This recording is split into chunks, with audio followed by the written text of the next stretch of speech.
Good morning, everybody. My name is Gary Barg. I'm founder and editor-in-chief of today's Caregiver magazine, Caregiver.com, and host of 287 in-person Fearless Caregiver conferences. And this, the very first virtual Broward County Fearless Caregiver Conference.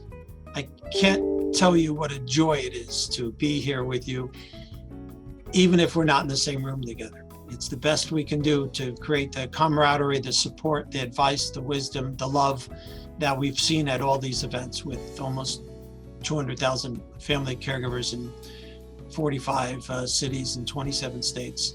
As I said, started right here in our right down the street at Nova Southeastern University.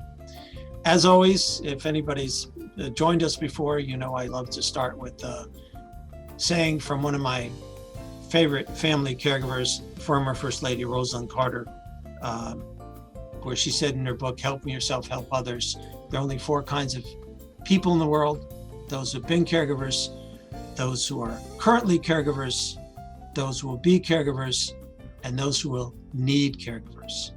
And I still think truer words have never been spoken.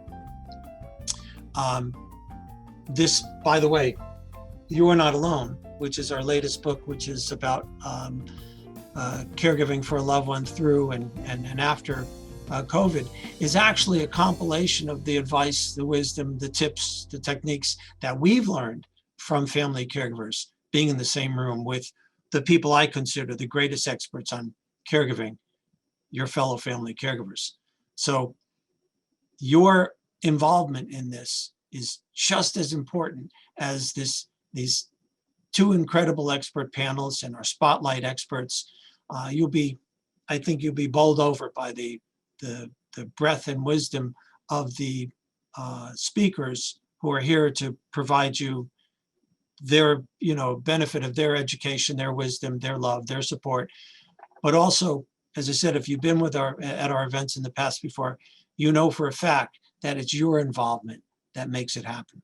So feel free. This is not a speechifying zone. We're not here to impart our wisdom and let you go home and think about it later. We're here to share your wisdom with us and our wisdom with you, because this is a really 360-degree event, or it doesn't work.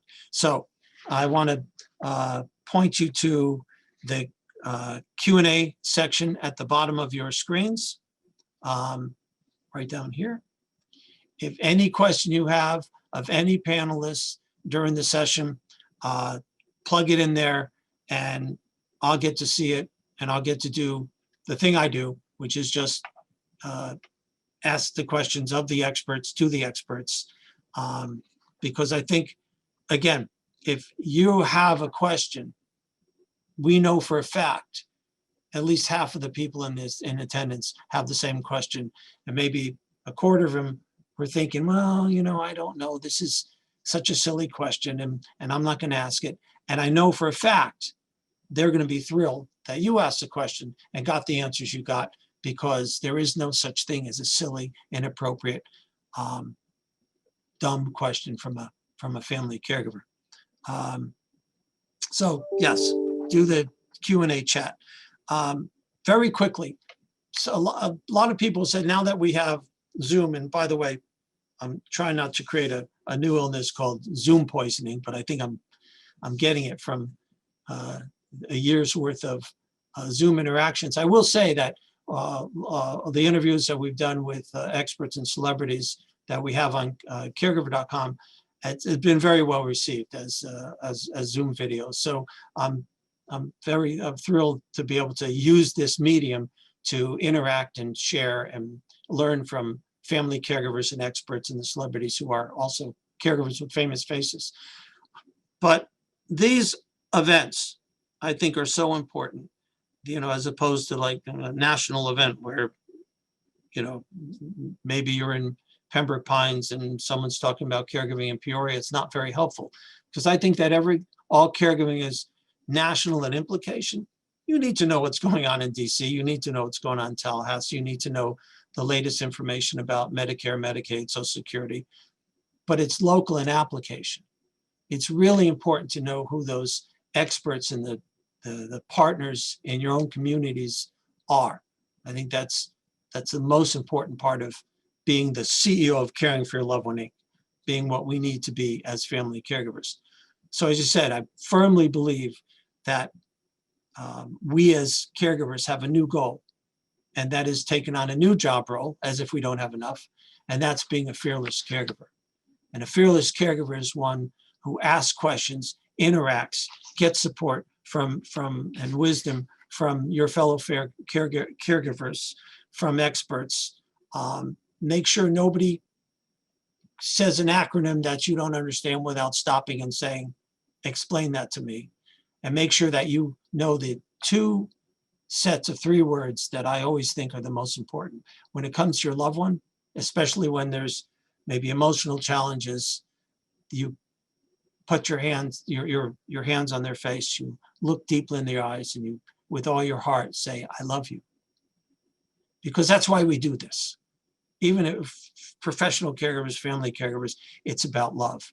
And I think that, and I know this personally, that the last thing people let go of when they have cognitive challenges is what love looks like and who loves them. And the second set of 3 words you don't use with your loved one, but you use any time that the system is stopping you. Anytime you're on one of those phone room calls and where you're trying to get information from the government, from an insurance company, from an organization, and that is, who's your supervisor? Keep going up the chain, because the answer will be there somewhere, but you need to not get pushed aside. So that being said, I want to get a chance to introduce you to our first panel.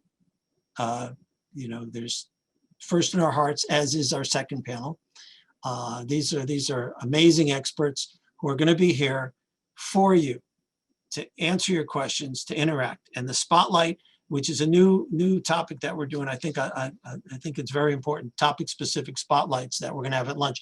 One quick point. Something we learned, because we did this at the end of last year at another event, and we learned that you need a break. I know it's 10 to 1, but right after the spotlight experts, we're going to have a 15-minute, let's say, lunch break, but let's call it what it is, bathroom break. So right after there, you'll have a 15-minute break, and then come back and we'll cut to our second panel, which is also loaded with amazing, astounding, brilliant, loving experts, as is our first panel. So I would ask my first panel to sign in, please. I've missed this so much, you guys have no idea. It's been essentially a year since the last time I've been on an airplane, which I don't miss.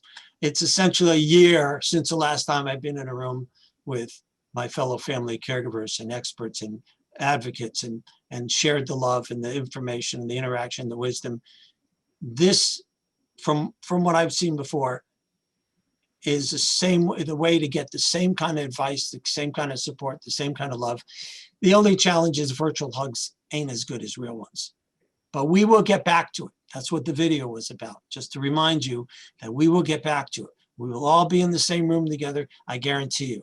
Until then, I am thrilled to introduce our amazing panel. Let's, for the heck with it, because you're the last one in, start with Meg. Give us a short, who you are, why you're here, what you're doing.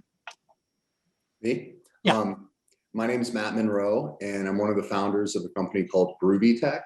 And what we do is we provide personal technology training for non-digital natives. So essentially, if you look at the model of a personal trainer for fitness and apply it to personal technology, being smartphones, tablets, and computers, that's where we come into play.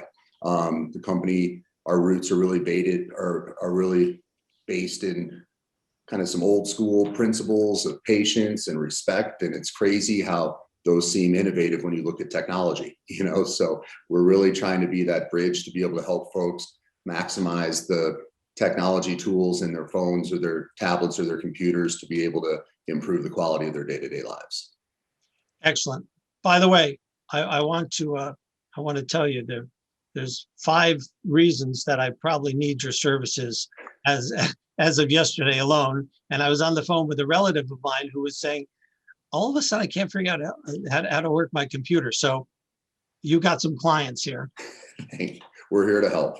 Thanks. And now Jennifer, our newbies. How are you, my dear? Good morning, my dear. I am so happy that you invited me to this.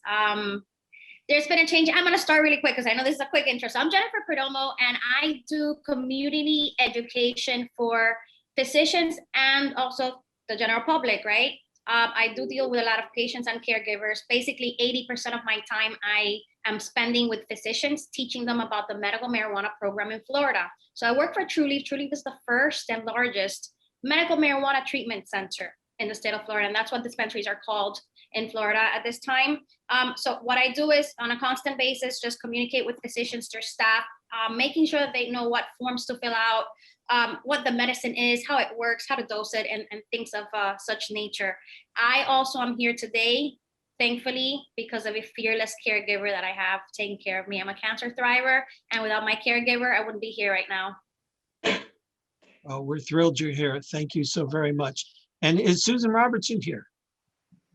I don't know. There you are. Elvis has entered the building. Correct.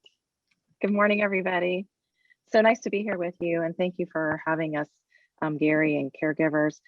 I work with Heartland Hospice, and hospice for us is a very, very important Medicare benefit that a lot of people do not understand fully, nor do they want to approach it because they have very many different thoughts about what hospice is.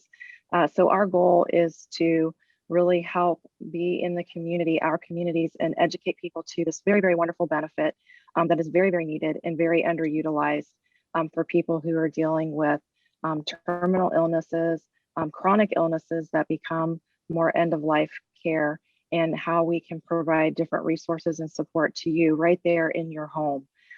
Hospice is a philosophy of care. It is not a place where service is delivered. So we're very happy to be here to help answer any questions for you today. Thank you. Thank you so much. And you're going to reach back and play us some riffs on one of those guitars, right? You don't want to hear me play. And our friend Jason Neufeld. How are you? How are you, my friend? I'm terrific, Gary. Better now that I'm hanging out with you. It's been way too long. I've always enjoyed being on these panels, and I look forward to doing it again. I am Jason Neufeld. I am an elder law attorney with Elder Needs Law. I operate out of our Aventura and Plantation offices, and I have other attorneys who see our clients in South Miami and in Palm Beach County, and virtually, which if there's one good thing to come out of the pandemic is a lot of people have gotten used to working with us virtually, so we're serving clients all over the state. Our focus is on Medicaid planning and estate planning, and with Medicaid planning, we're able to legally and ethically protect our clients' assets and get them qualified to get Medicaid to pay for some of their home health care. They can pay relatives directly, or they can go through an agency or a portion of their assisted living facility bill or a nursing home bill. And then estate planning is, of course, your wills and your trusts and your powers of attorney. And it's a pleasure to be here, and I look forward. Please ask me anything. There's many myths when it comes to Medicaid planning, and I promise you, there are a lot. You all have questions that if you have the question, like Gary said, a million other people have asked me the same question. There's just so much misinformation. So my goal is to educate and dispel a lot of the bad information out there. Thank you. Excellent. Well, let me start with Jennifer, if I could. So, about 12 years ago, we talked about medical marijuana at an event just north of here and got no response. Then about 3 years ago, we started talking about it, and everybody was interested. 3 years, 2 years, last year, and then now. I want to try to, and it was amazing how much people knew, or the questions they had, or my loved one has this and that, and can this help? And what about my doctor's interaction? And when we had tables, that was always the most, maybe they're giving out samples, I don't know, but that was always the most busy. No more question. Yes. So Give me your elevator speech about what medical marijuana is, isn't, and can do for us.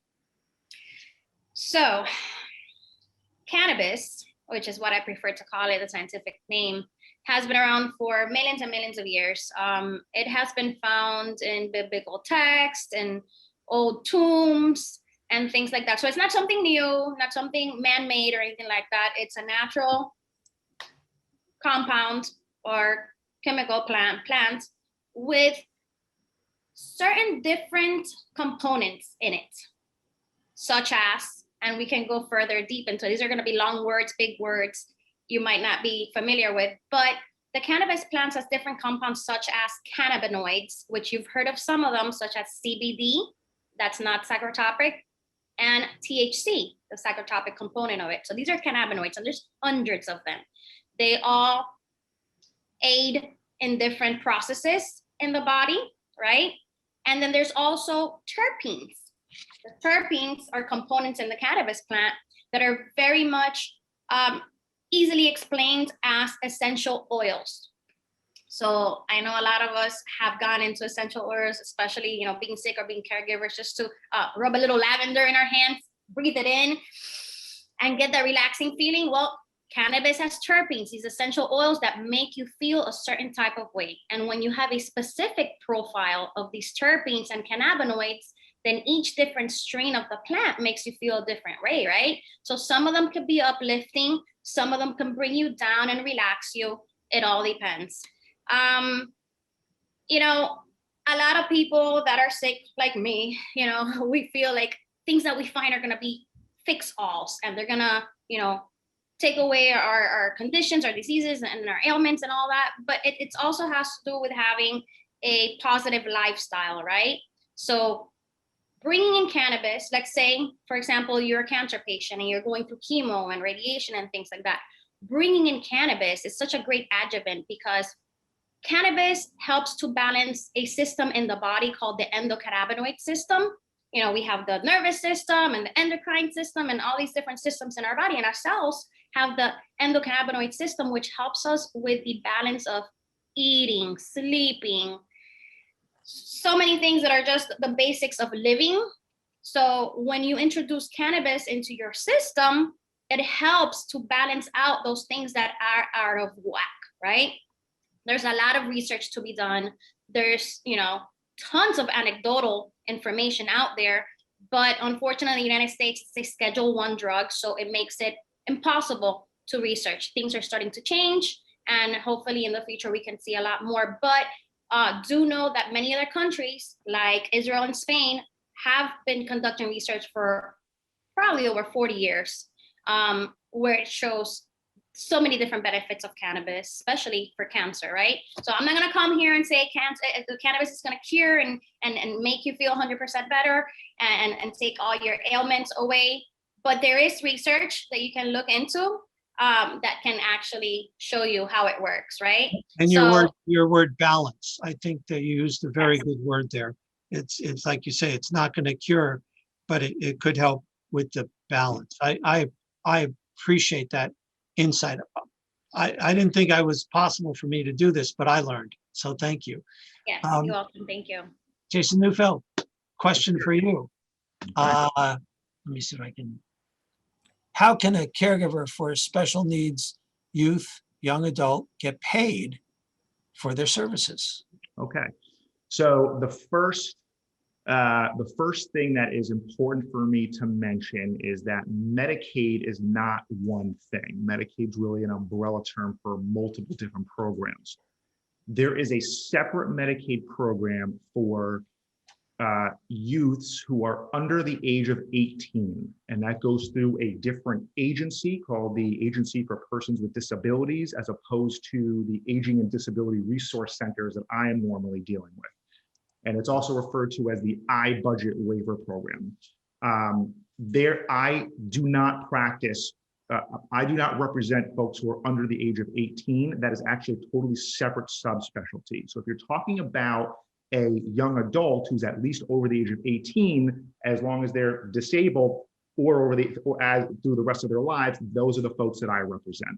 So if they're over the age of 18, you can apply for what's commonly referred to as the Medicaid waiver program. There's a wait list associated with that program, and one of our responsibilities, if we're hired to do so, is to help push people up to get as high on that wait list as possible, because we know how they judge. We know what they're looking for. Once you are approved for this program, then Medicaid will either give you the option of going through an approved agency, where you can pick on multiple agencies and interview them and find a caregiver, or you can go through what's called the PDO, personal directed. I may be forgetting what the P stands for. Personal PDO participant. That's what it is.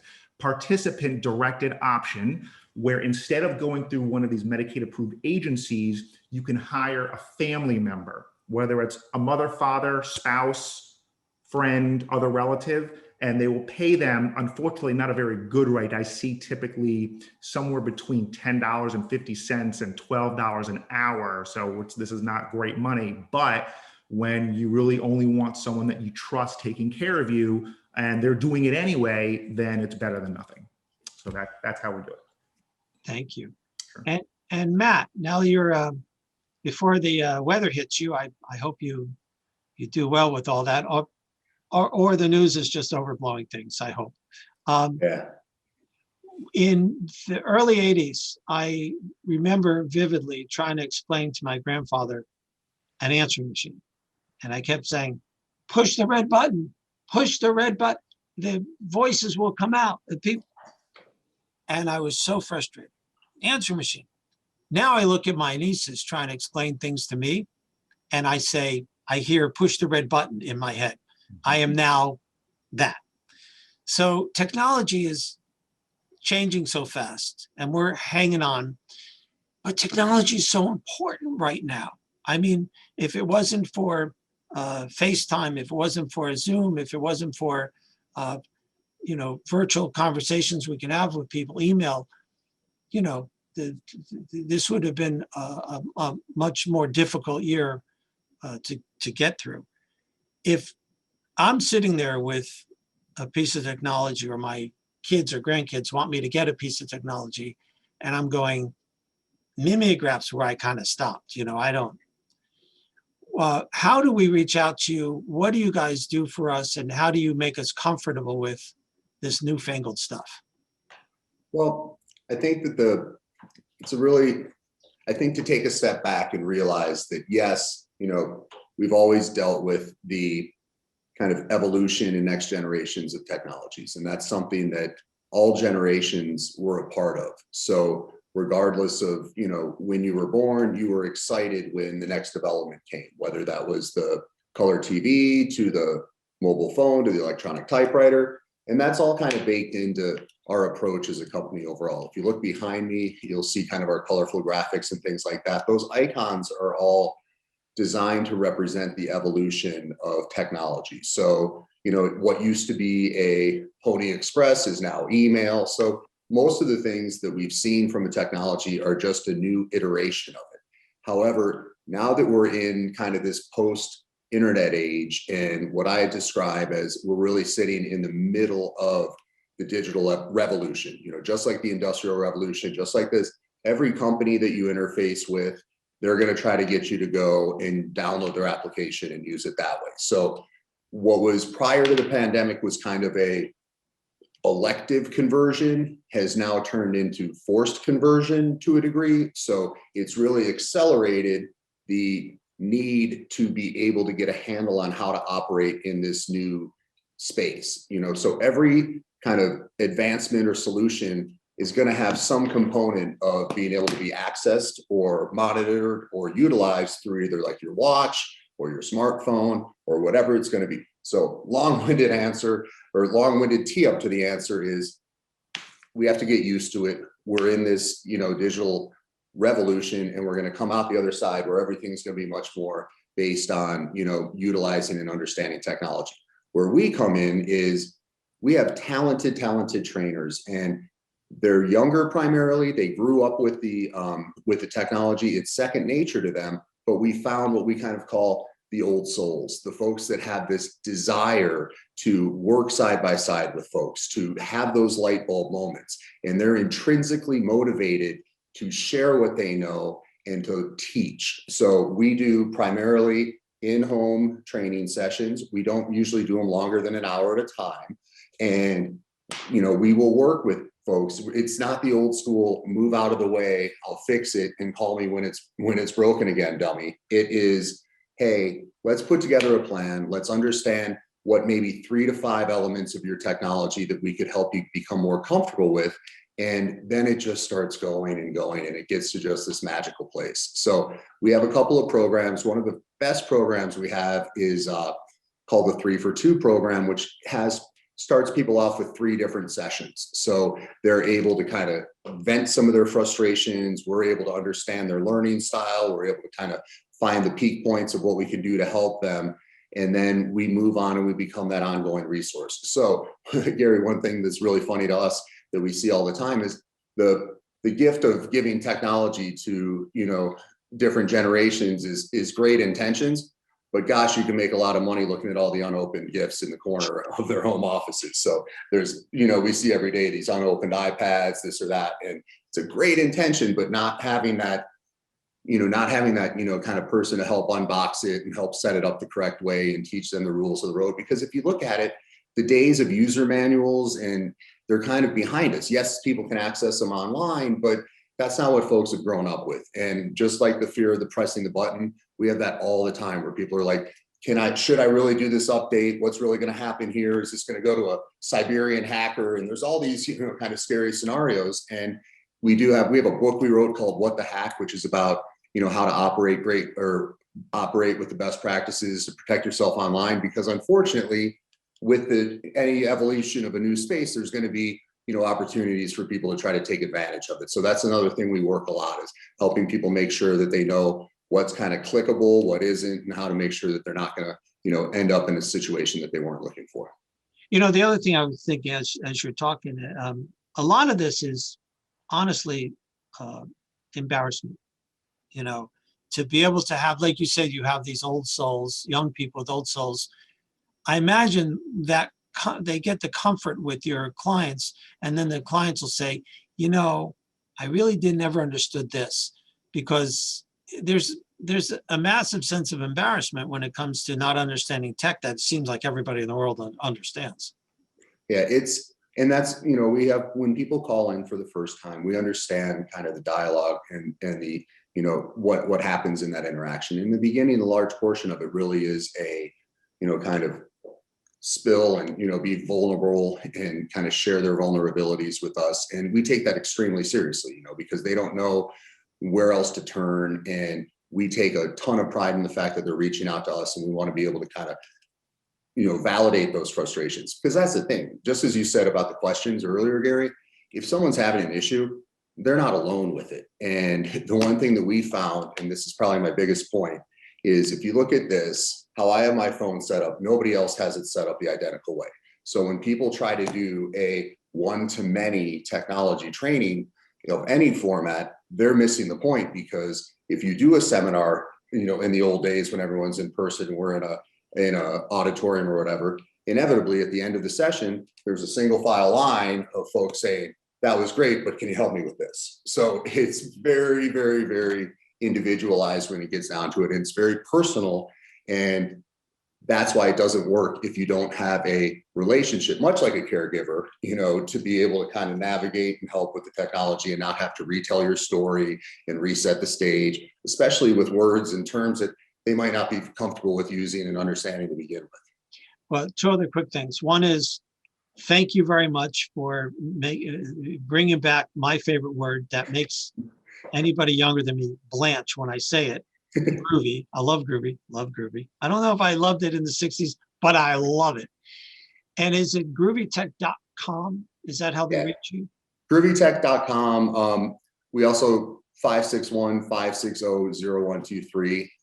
That can get any of our customer care crew involved, and they're all, I don't know, they're just the nicest people you've ever talked to. So anyone, has any sort of question, we can kind of field it and make sure it's something that's in our wheelhouse. One thing we don't really get into, just because we're not really able to, is like the hardwiring and Wi-Fi and stuff like that. But if people want help, having different elements of their smart TVs to start working, doing anything like that, pesky printers, there's a myriad of things. We kind of call them the dirty dozen of issues that people seem to have. But again, the special point is after you start helping someone, that relationship, that it's so similar to the traditional caregiver perspective, right? It's really not about the technology after it's a little bit. It's really about the relationship and the appointment and being able to kind of have that time and spend time.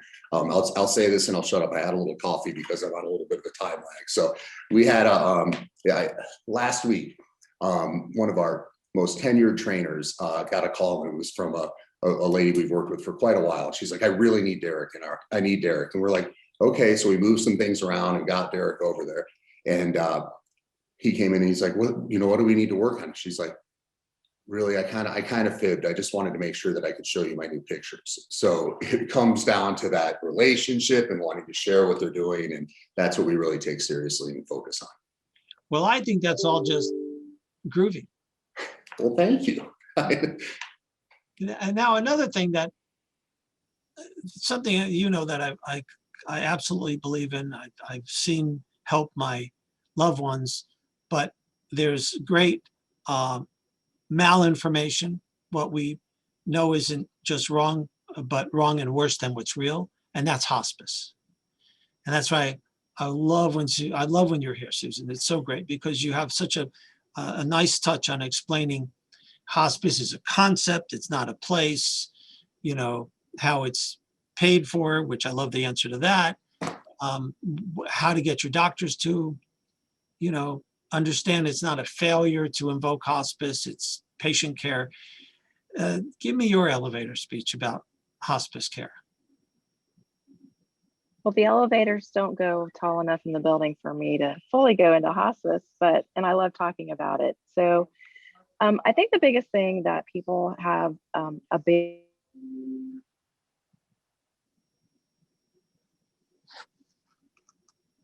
And that's what happens with caregiving sometimes. I think although Matt's the one who should be freezing, I think that, It was. I'm sorry, that's a Denver joke. I think Susan kind of froze. So when her system catches, Ezra, do you see that? Ezra's frozen too. Well, it was cold and raining outside. As I said, it was like 79 degrees. No, it just looks like she lost her connection or disconnected, but she should be. All right. If she logs in, she might be able to get back on. All right. Well, in the meantime, actually a question came in for Matt. So pop it back to the groovy place. Since I'm turning 65 on Monday, these questions seem to get smaller and smaller. Hold on, I can read it now. Hold on. Does Groovy Tech help seniors with hearing aids, help educate them on how to use their cell phones and how to get the cell phone that is hearing aid compatible? Well, that's pretty good. Absolutely. One of the things that we found, and this kind of ties to it, but one of the things that people really, really appreciate as an offering is we'll often go and meet our clients at a Best Buy or wherever it is. And I'll tell you what, oftentimes they don't need, the Lamborghini or the Maserati that, they may be pitched from the sales folks. And we want to make sure that they get the right device, they don't overpay for it, and that they get what they need while they're at the store, right? Or with what they're doing. Because one of the most frustrating things is you get XYZ piece of technology and then you get them home and they're like, oh gosh, they need this other piece. So we really want to be part of that whole end-to-end experience and helping people, just be that resource to kind of make sure that they're not going down the wrong roads or wasting money and ending up with a F-150 when they could use a Honda Civic, if that makes any sense. Thank you. And now we got Susan back. Hi there. So you are on the 42nd Hey, floor. I'm going to have to. I am, or about, it seems. Yes, we don't have great reception, which we're finding out. So I will I will put this out there. Anybody who has any questions about hospice, we are always happy to answer them. Please, there are no bad questions, and we want them all. And we will send to the caregiver group a great resource phone number. But if you have a pencil handy or a pen, or you want to put it in your phone digitally, it's 877-329-0103. 877-329-0103. For those of you who are local, if you can't remember any of those numbers, you can always call 954 hospice, and you will get us and we will help resource for you. So having said that, in case I ever get cut off here again, hospice is very complicated for a lot of people because their first reaction oftentimes is, you're telling me I'm dying or I'm dying. And that's a very, very difficult thing for many people to come to terms with. And it's also very difficult for caregivers to come to terms with, particularly the caregiver who has been the spouse by their side for 30, 40, 50, 60 years, a lifetime of a partner.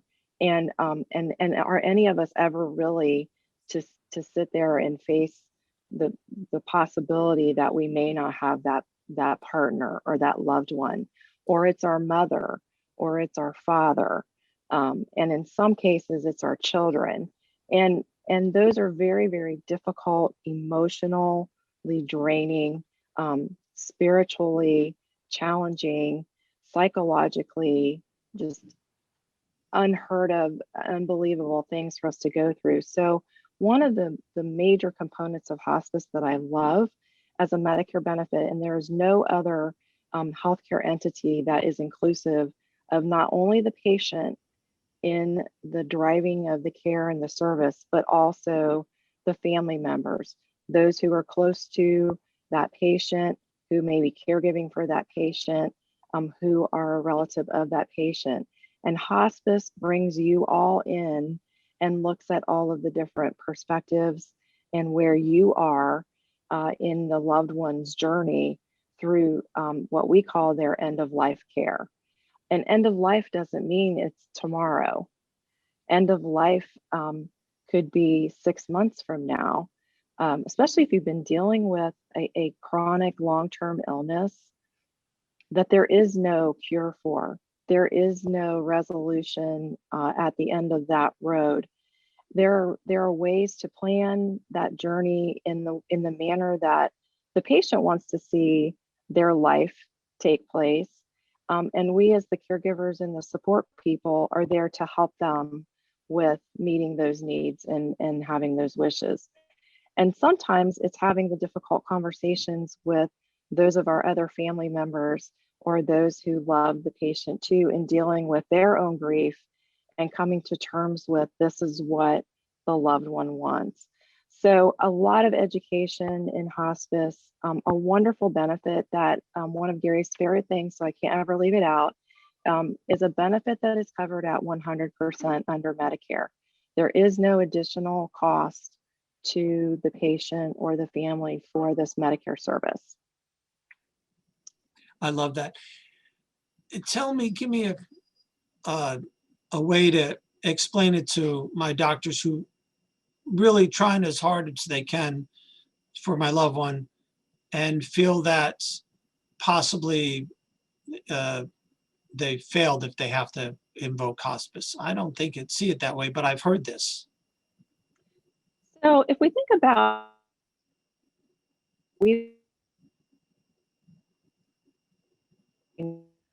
And she's gone again. All right, we'll come back, I swear.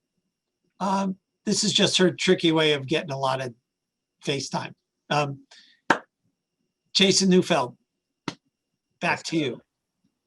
Give me, we walk into different parts of our lives and we need the safety and security that a good attorney who's an expert in that space offers.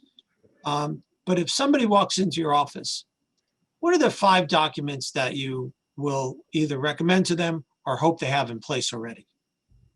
Yeah, what I call the essential estate planning documents are, first and foremost, a good, well-drafted, durable power of attorney, which a lot of people, I think, are under the impression is just something you download off the internet for free.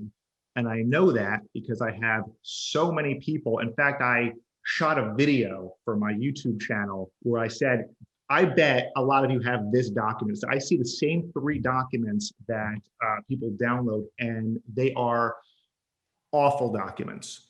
They may, in fact, they may be good for things like banking, but maybe nothing else. So I tell people that a well-drafted, durable power of attorney is the single most, of all the fancy trusts and planning that I do, nothing beats a good power of attorney, because if you don't have that and you need to do something that the power of attorney hasn't provided for, if it wasn't executed properly, if it wasn't initialed in the right spot, or if the verbiage isn't just right, then you can't do it. And now that person is stuck going to guardianship court to get a judge to say, here's what we need to do. And unfortunately, we don't have a good document that lets us do it.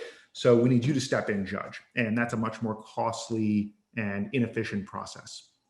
So in addition to that, so the power of attorney is generally related to being able to sign your name to contracts, deal with your financial account, apply for government benefits such as Medicaid, deal with survivorship designations, even amending trusts and things like that.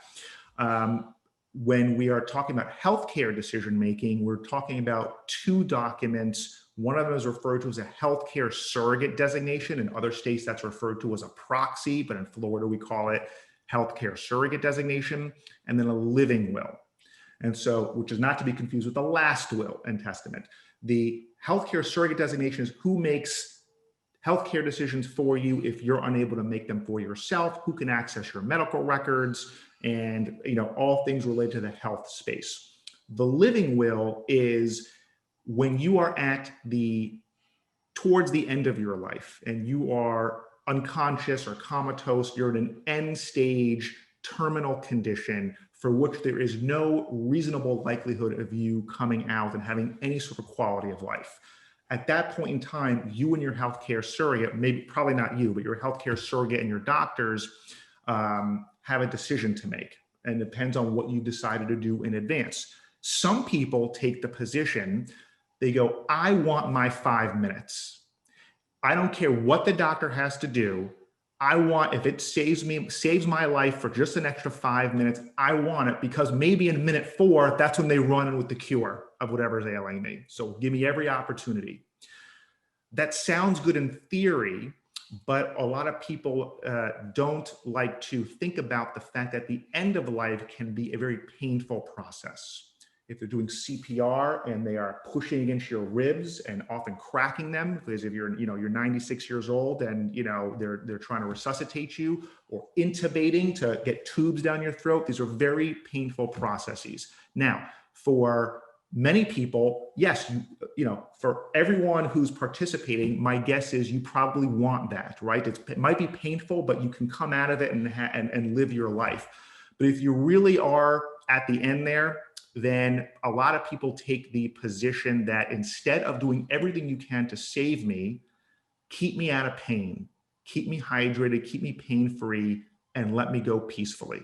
And those are the issues. And we talk about it. Again, it's not always just a form document. Sometimes there are certain situations where you want to, you say, under this situation, I want you to make Herculean efforts to save me, and in other situations you don't. So it's really tailored depending on the client's preferences.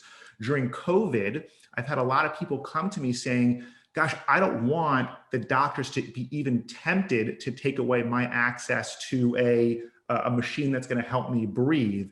So the ventilator, or I'm forgetting the name of the other one that's better than the ventilator. But I want you to put it in there that if my disease is, if I'm in the hospital because of COVID, save me, right? I don't want the doctor to be tempted to let me go to save somebody else. So we're dealing with all these interesting, complicated issues. And then finally, so those are the incapacity planning documents. And finally, we have that's the durable power of attorney, healthcare surrogate. That's who's making decisions for you while you're alive. And then your last will and testament and a revocable living trust are what happens to your stuff after you pass away. Revocable living trust is how you avoid probate. A lot of people are under they have the misinformation that I have a will, so I don't get to go to probate. A will is in fact a one-way ticket to probate court. You're telling the judge what it is you want to happen, as opposed to relying on what the statute says, which is, which is what happens if you don't have a will. But a will, you're still going to court, you're still paying an attorney like myself to kind of process that for you. A living trust, or a revocable living trust, is how you save your heirs from having to go through that court process, and you get to spell out what happens, right? One of the examples I give is, let's say you own your house and you have 3 kids and you want them to inherit everything equally. Well, if you just use your will, now you have 3 of your children who now are going to co-own your house after going through the probate process. And what you've essentially done is you forced your kids to go into business together, because now in order to do anything, they all have to agree. Are we selling it? Are we renting it? Does someone want to live there? All 3 have to agree to do anything, which might work for some families, but can cause some stress in other families. In the trust, you can dictate what happens after you pass away to all of your property. In the case of a house, you can say, I want it to be sold within a year, depending on market conditions, and then the proceeds distributed equally to my heirs. Or I want son number 2 to be able to live there for as long as he lives there. And then if he moves out, then we sell it, right? So you can put in all these different contingencies and avoid the court process. So I know it was a little bit long-winded, but those are the kind of the essential. Oh, it's important, and you can help us with all that. We're Yeah. not lost in the wilderness. Certainly. Jennifer, let me ask you something that actually, when I told somebody that you were coming on, before their question pops up, I might as well ask it. So I think this is important. I want to work with Truliva. What do I do? What's the steps? Do I Definitely. need All my right. doctor involved? Is there legal issues? That's Yeah. kind of a paraphrase. In a nutshell, this is a program that has been allowed and legal in Florida for about 5 years now. It's very easy to become a patient, a certified medical marijuana patient. So basically, the patient would have to go in person. Okay, this is a face-to-face meeting. It could be at home if the patient is bedbound. They would have to have a meeting with the physician that's qualified to recommend. Now, who is a qualifying physician? If you go on trueleaf.com, click on find a doctor, there's hundreds of doctors there in the state of Florida. You find a doctor that you like that's near your house, you interview them, whatever the case might be. Then you physically meet with that physician, just like a regular medical visit. You discuss what's going on with you, what you're feeling, your diagnosis and all that. Now, in order for the patient to qualify, the doctor to be able to put them on the medical marijuana registry, they have to have one of these conditions, okay? So these are cancer, epilepsy, glaucoma, HIV, AIDS.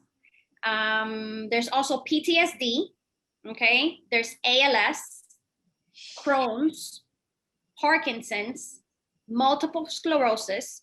Now, there's also a section that states medical conditions of the same kind or class as those I mentioned previously, right? There's also terminal conditions and chronic pain. So if you have any of those conditions, you will qualify. The doctor will put you in the registry. It'll only take a few minutes to put you in the electronic registry. You don't get anything in hands. Everything's electronic. So Matt, you'll be able to help them with that part.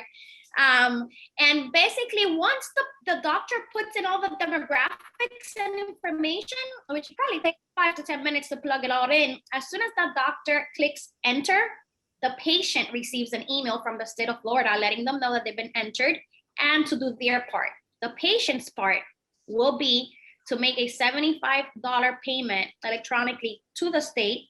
Now, this payment will get them their card in the mail eventually in a few weeks, which they can take to the dispensaries to purchase. So that process from the point where the patient meets with the physician enters them in the registry, and the patient makes their payment, it'll take about 10 business days for the approval to happen. This approval will happen via email first. So patients and caregivers will find out before they even receive the card. With that email, they can already either place an online order or physically go to one of the dispensaries, right? But I want to include the caregiver section to this because that's what we're talking about, caregivers. So the state of Florida has allowed for caregivers to be added to the registry. Okay, now they would have to pay that additional $75 as well, and they will get a card, not saying that they're a patient, but saying they're a caregiver to a patient. Now, that gives them access to make orders for the patients, receive them, or go in person and make purchases. It's not going to control their whole life or be caregivers of everything. It's just for the medical marijuana purpose. This card is renewed once a year. So once a year, you will have to make a payment for the patient. And if you have to have a caregiver, also the caregiver. Now, a tip that I like to give families is that if the patient is an adult and they are okay to either accept a delivery at their home or make a purchase at the store, the caregiver shouldn't have that expense of the $75 extra, right? These are for people that actually need it because it's an extra cost. Now, if the patient is a minor, it's a little bit different, right? So if it's a child, they still will qualify, but they would need two physicians. One stating a note that they're okay with providing that kind of treatment to the patient, and then the qualifying physician that will put them into the registry. So it basically takes just a few minutes of meeting with the doctor and waiting those 10 days. And after that, you can go ahead and shop.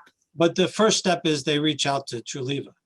They go to trueleave.com, click on find a doctor, and there's a ton of doctors on there that you guys can reach out to. Yeah. Okay. Trulieve, spell it.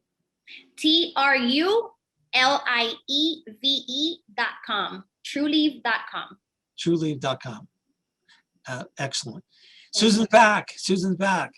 Okay, Susan, while we got you, doctors, help us explain hospice. Go. She's gone. Okay, well, I tried, guys. All right. In the meantime, there's a question for Matt. Oh, Susan, no, not Susan. Susan, you there? I'm here. Okay. Doctors explain, help. Doctors, yes. Hospice. Doctors are taught to fix you, and it's very difficult and challenging. Matt, we need your help here.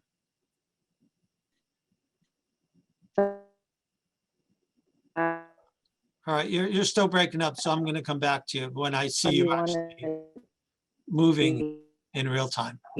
Discussions about just care or other alternatives. And it's okay to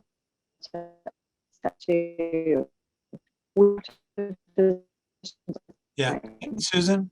About what are the difference to be hospice. And she's gone. Matt, this is your fault. You're Mr. Tech Care. Actually, your audio's off.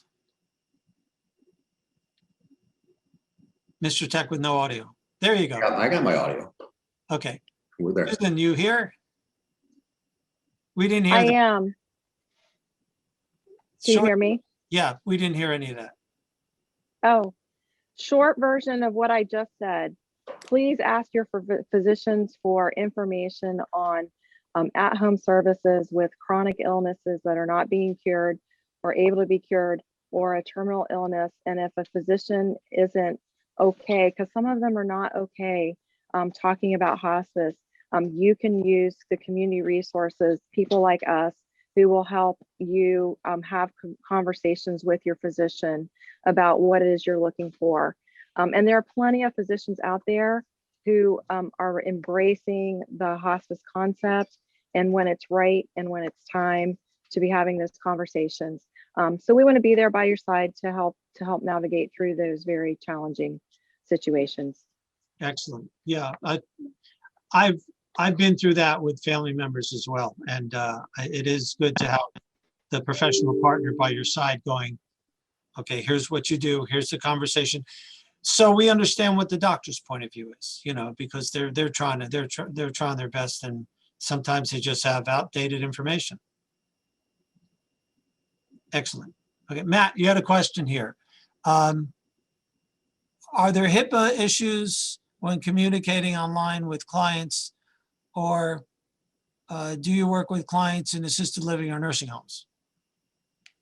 We have, and if I knew Jason previously, I could have worked with him on some of this stuff, but we've gone out of our way to make sure that we have the proper documentation and forms and everything from that perspective when we interface with any client, and that's regardless of the scenario. We have obviously almost a year ago to today, we were caught a little flat-footed with the assisted living and nursing home side of it, and we weren't doing and weren't able to be doing the on-campus kind of in-home or kind of bedside visits and stuff like that. But that's starting to open up, as they say, and there's a community that we do a heck of a lot of work with that has assisted living in Pompano, which is John Knox Village. So we have a tremendous program where we're on site there 3 days a week, and we have a help desk and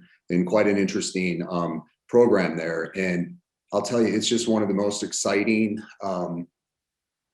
It's one of the most exciting areas is to start working with folks in AL, and getting into that space, because there's just so much that we can do quite simply that can really change, how they're interfacing with the world overall. So yes, definitely we help people in, that environment, and we're, if anything, over prepared on the compliance side of things. Sometimes I look at my bills at the attorneys, I'm like, what are we doing? But we had to figure that. And one of the tough things, with that overall was with the different, we have an operation in Arizona, Florida, Colorado, and it was interesting trying to navigate, just do people, not even in assisted, but in their own independent living, do they want us to come in to their homes during the pandemic? And is it safe to do so? So it was just a massive learning curve to figure that out and to do what we can. But we were ultimately extremely surprised by the desire for folks to continue to do kind of the side-by-side and in-home sessions all the way through. They really, kind of almost needed it more. So I could get into that whole argument of the essential workers and things from that perspective. But we think that, having someone be able to order food, online and learn how to do that, or this really did turn into an essential service. So that's one of the things that we've been looking at overall. Well, the answer is yes and yes. Tech couldn't be any more important right now. As you said, if this happened 20 years ago, we'd have a whole different situation trying to get people to, and then of course it happened 105 years ago. So I don't know if there's any positive side of this, but the telehealth, telemedicine, the tech is available for us to at least beat some of this isolation. One more thing on that. What? The other thing that has just been exploding, and we help people with all the time, and it's more of a fun thing, right? But it's Streamopalooza right now. So there are so many different platforms and streaming services, and folks don't necessarily have a great handle on, which they should sign up to, how they can kind of maximize it and all that stuff. So that, when people are not able to interface, face to face quite a bit, that really did step up, making sure that they had some entertainment and content that they could, kind of use as their company, so to speak, over the past couple of months. So it's just been interesting, all the different kind of arms and legs of how technology really, is now part of that kind of paradigm of caregiving, if you look at it from that perspective. The paradigm of caregiving is something we call the fearless caregiver paradigm. Basically where instead of the doctor in the center and everybody just listening to them, although we need to hear that, the caregiver and your loved ones in the center, and the caregiver is an equal member of the care team. And that's what today's about. That's what all the 287 previous and hopefully 1,000 future events is about, is to help caregivers realize you are the CEO of caring for your loved one. You are the center of the care team, as opposed to just sitting in the corner being told to wait while we figure out what's going on with your loved one. And that's why these panels are so important, because we get to meet these folks who help us be a better CEO. A question came up. Go Can I ahead. jump in on one thing just to finish that off? It's a very recent manifestation of that. The essential part of navigating technology for care can really be, represented by helping people register for the vaccine. And that was something where we're essentially asking people who may not have that comfort or tools to jump in and navigate, an online environment for something that, let's say, is very important to their life, for no other way to say it. Well, you're creating, honestly, come to think about it, you're helping people learn the language of connectivity. Imagine sitting in your home and not being able to connect at all with anybody, still for quite a while, with empty roads, no conferences, businesses shut, not being able to be in person. You're creating a language that allows connectivity, which beats isolation, which is a killer. So and the last thing is, it's just assumed the way that the culture and media puts things out there, it's assumed that people know how to do it. So they're like, oh, now Zoom's doing everything. And then you have all these folks that are sitting there like, I don't know what they're talking about. And it's just kind of this dismissive assumption that everyone's going to get on the bus and know what's going on. So it was a really fascinating time. The only problem with Zoom is I didn't invest a year ago. Listen, a question came up. I know Susan's trying to get back in, but it has very similar to what you just said. And well, here's Susan. This is for Susan, but I think we should all talk about this. Are people who enter clients' homes vaccinated or tested, and go further, what kind of rules do you put in place for interacting with clients these days? We'll start with Susan, because who knows when we'll lose you again. That's correct. And I'm so sorry. It's all right. We're losing all connections around here. So I apologize. Great question. So since COVID, and as we continue through COVID, obviously we want patients and families to be safe. And we want to be safe. We want to keep our employees safe. So if you're looking for a hospice, or if you're looking for any type of service to come to your home, just really ask, what is the protocol that they follow? It is completely okay to ask it, and you should, before you have them come to your home. So I can give the example of what we do. All of our employees are tested every week. They carry with them their negative test results. They can show it to you. And we have every PPE. And she's gone. It's and this is true. This is what happens because we're now connecting. Technically, we live and die by our technical connections, and hers could be just as good as everybody else's, but things happen. Jennifer, what about you guys? Are you Yeah, we are definitely taking measures. We're following all the CDC guidelines in the dispensary level. Inside the dispensary, we have professional cleaning happening every evening. There are air scrubbers going on 24/7 inside the store. Of course, everybody's wearing protective gear. We have the plastic dividers between the patient, 6 feet everyone. So that's in the dispensary side. When it comes to deliveries, also, we have curbside pickup, by the way, so patients don't even have to come inside the store. But when we are making deliveries, we do these deliveries similar to Uber Eats when they leave the food in your door, just that we need a signature. So what we do is we leave the bag, they check their bag, we leave the paper there, in the door, 6 feet apart, masked up, and then the patient will go ahead and sign, and we take the paper. So a lot of safety precautions. We started doing free deliveries for anyone 65 and over. We started opening the stores. The first hour of business is for immunocompromised patients. So we're doing everything we can in our capacity to be able to keep not only the staff safe, but also our patients. And thanks for bringing that up. You are a dispensary, that basically, and that's you make the connection with the caregiver or the person in need. You help them get the legal paperwork, and then you're the place they find the cannabis? You can think of the dispensary as a pharmacy. Okay, I will. And Hi, Susan. there's natural, completely natural. Hello again. We were I'm, talking, I'm the coming and going person in this whole event. listen, it's caregiving. You just roll with the punches. So, but Yes. you stopped on PPE. PPE. So that is the short version for personal protective equipment. So we have the capability of masks always, varying levels of masks, the eye protection, gowns, whatever we need to do to make the patient feel safe.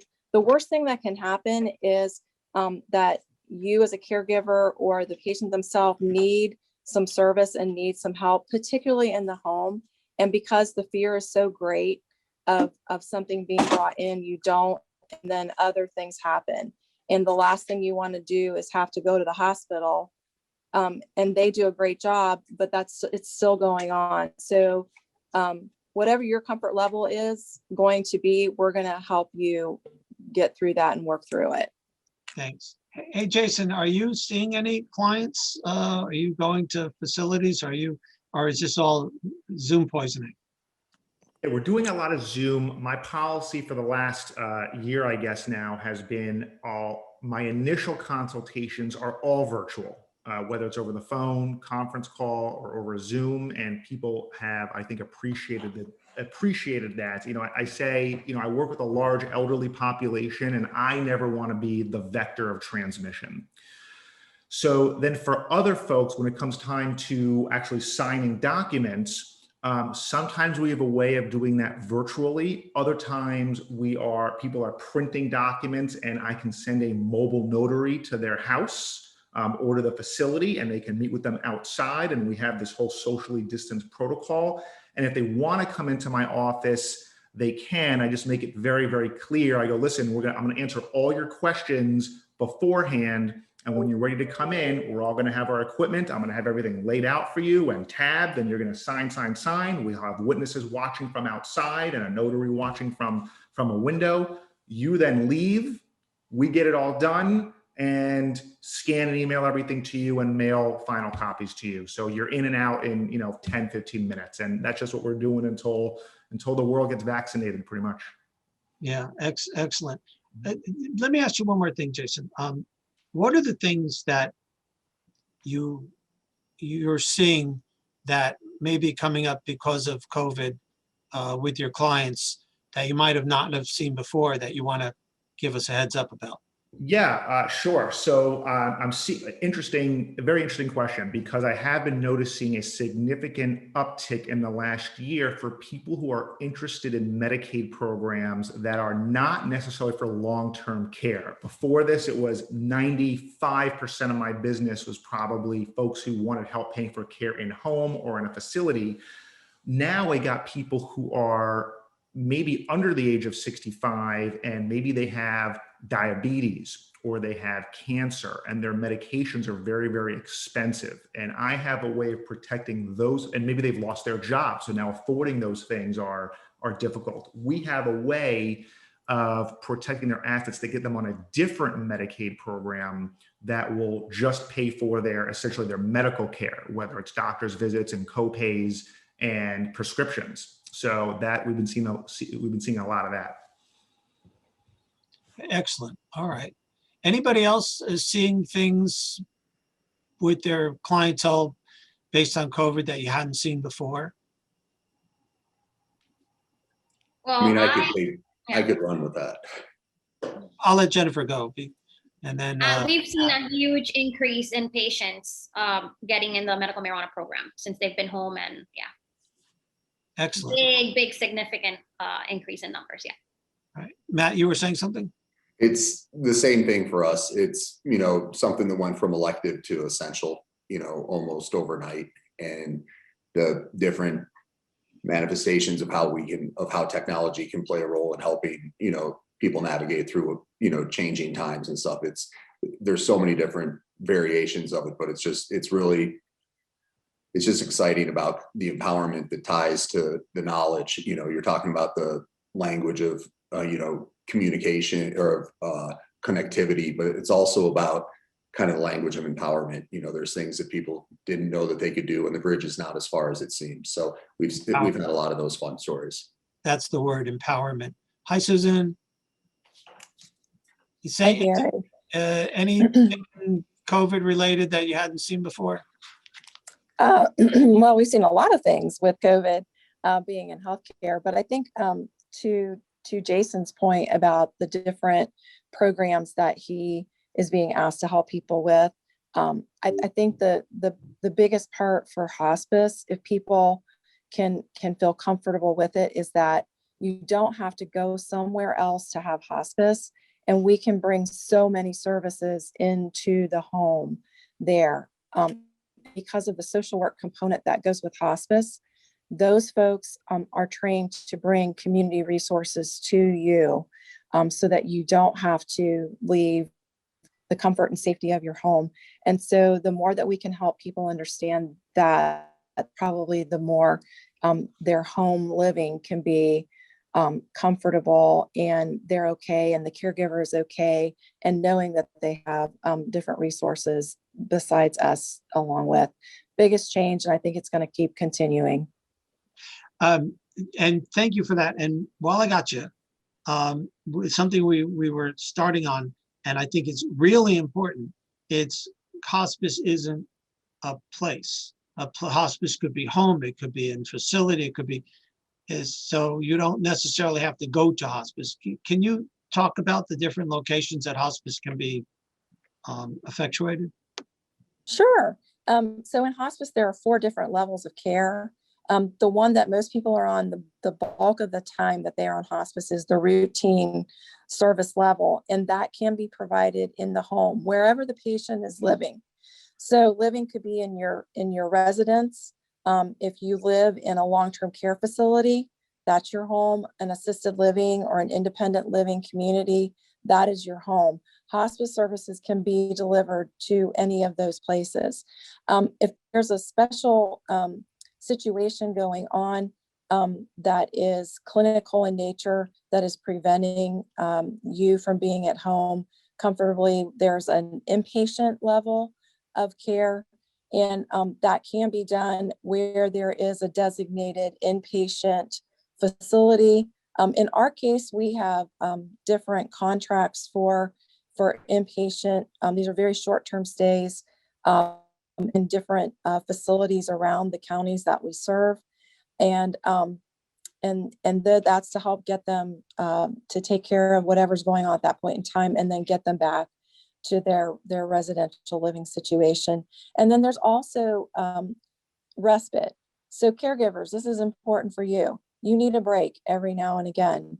Under hospice, the patient is eligible for 5-day at a time respite, and hospice will have a contract with places in the communities where the patient can go be taken care of. We still see them, and the caregiver can go to the family reunion, to the wedding that's out of state, to the big event, graduation, whatever it is that has been planned and you want to be a part of, and you should be a part of, and unfortunately the person you're caring for can't. So that is built in, and those are 5 days in length at a time. And then there's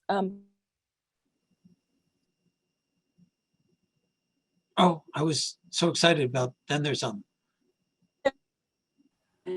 she'll come back.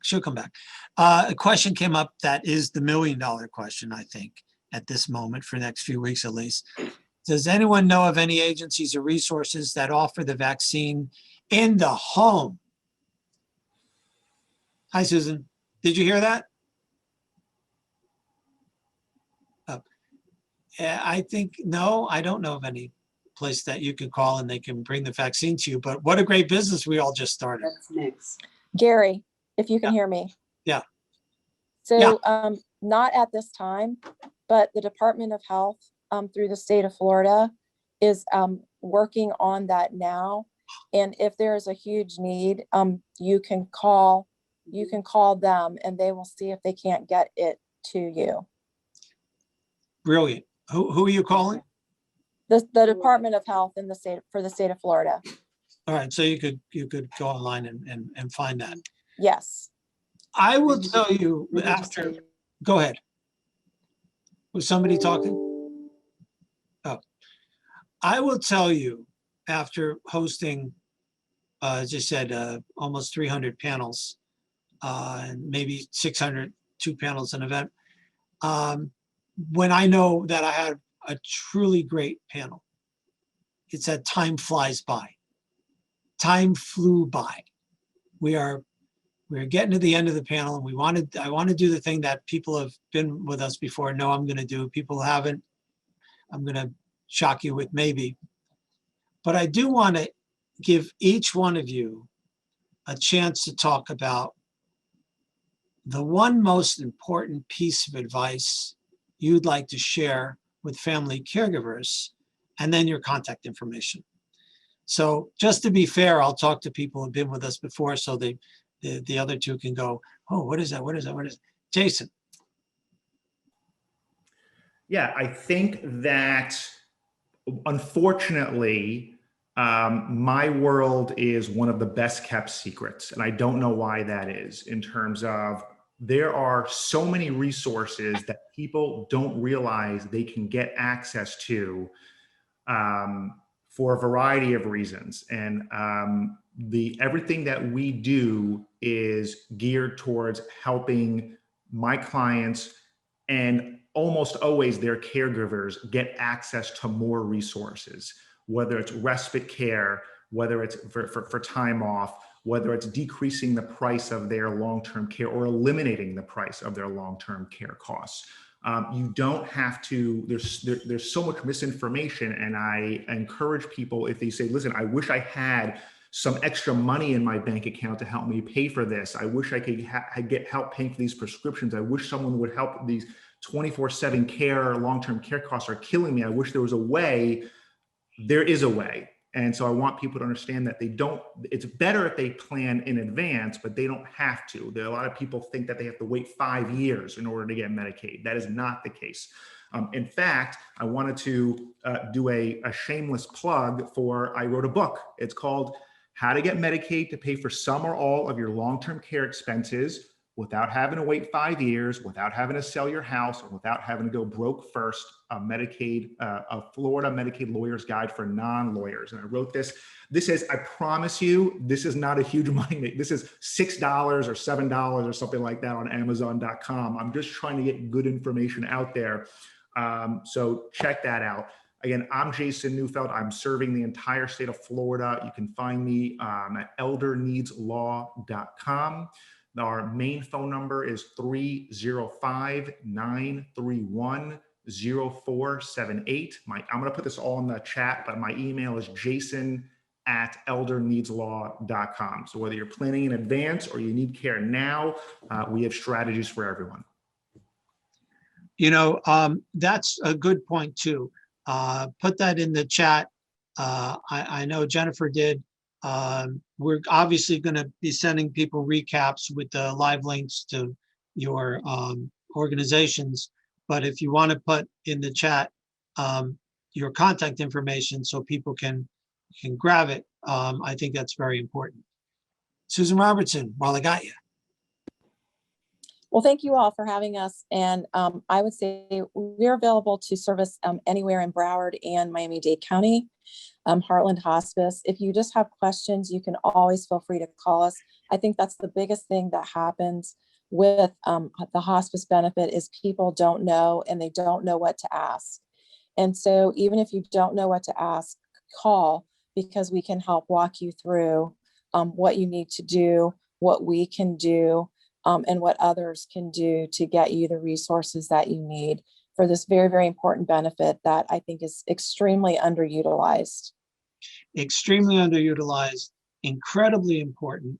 I know, having loved ones who've utilized hospice, I know how important it was for their spouses as well as for them, and that helped them on their journey, and how at the beginning of using hospice, everybody was, I said malinformed, but what they knew wasn't just wrong, but worse than what's real. So I love having you here.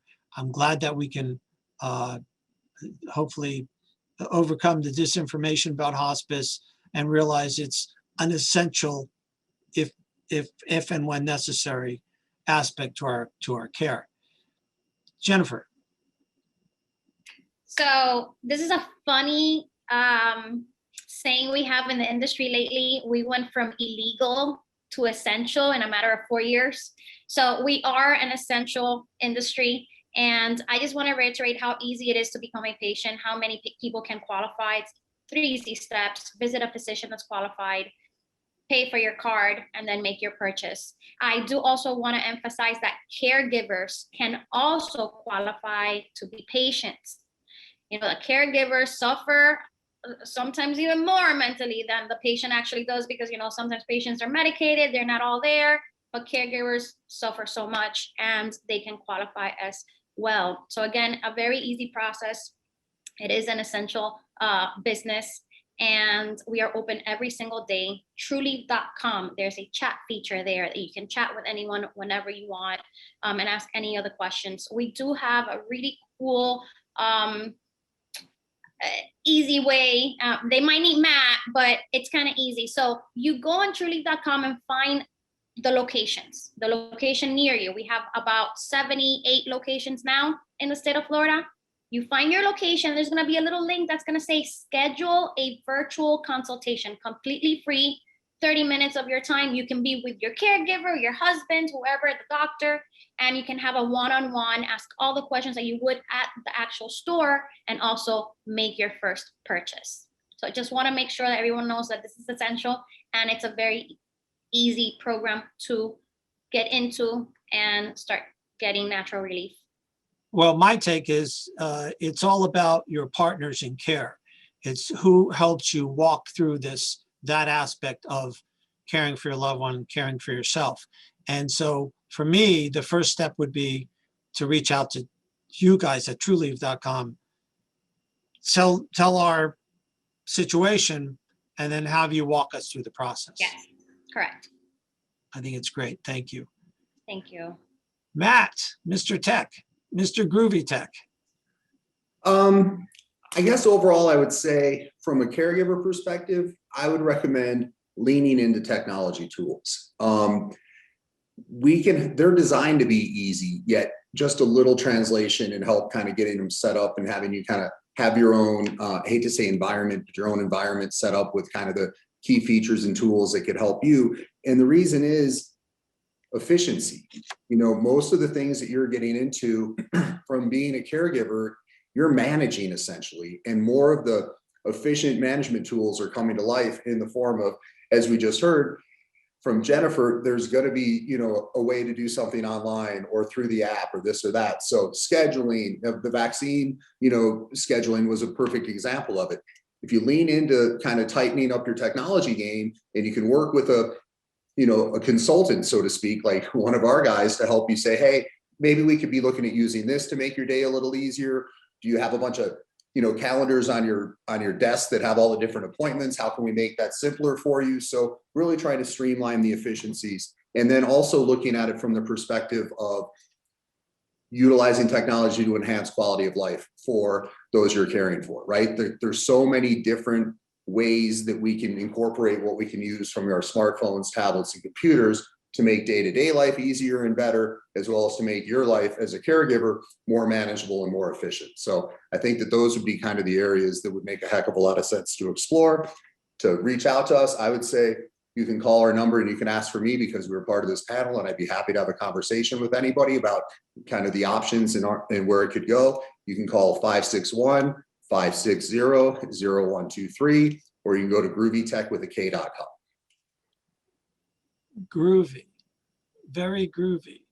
You know, you have one thing that will just one marketing concept that'll just literally swamp your phone rooms.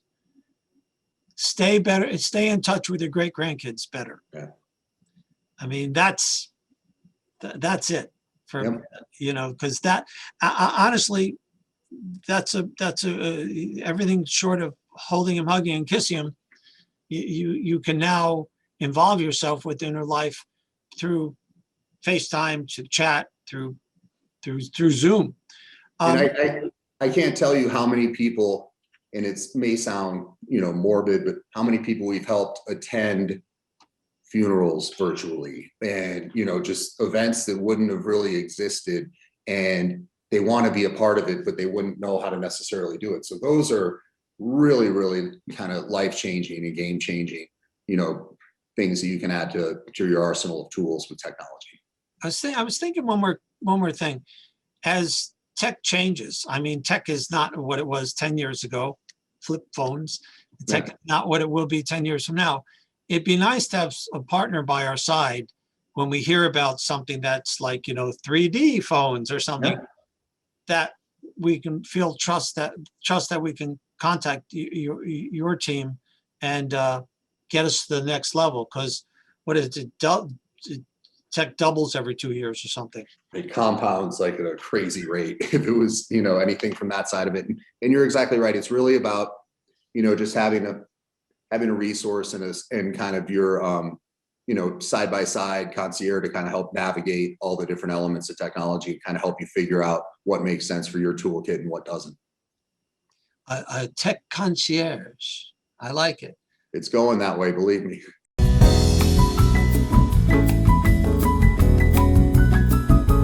My name is David Carson. I'm up here in Stuart, and I help inventors bring their products to market. I help them patent and produce their products. I've been doing this for about 25 years.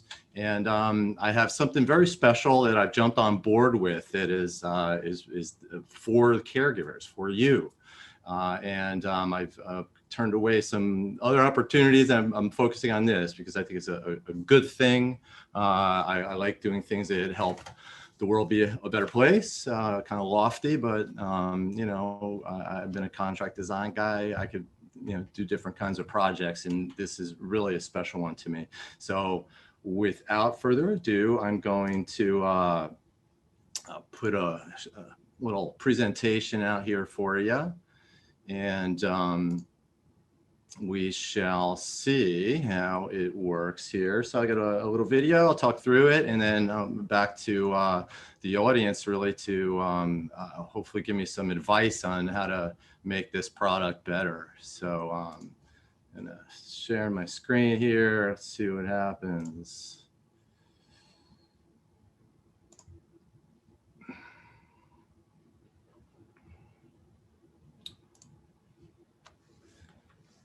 So are we seeing that would be my question. Yes, no?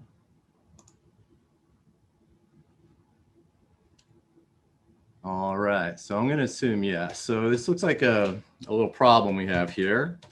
And I'm sure a lot of caregivers face this manual, conundrum, pushing around a loved one or patient, and under manual control.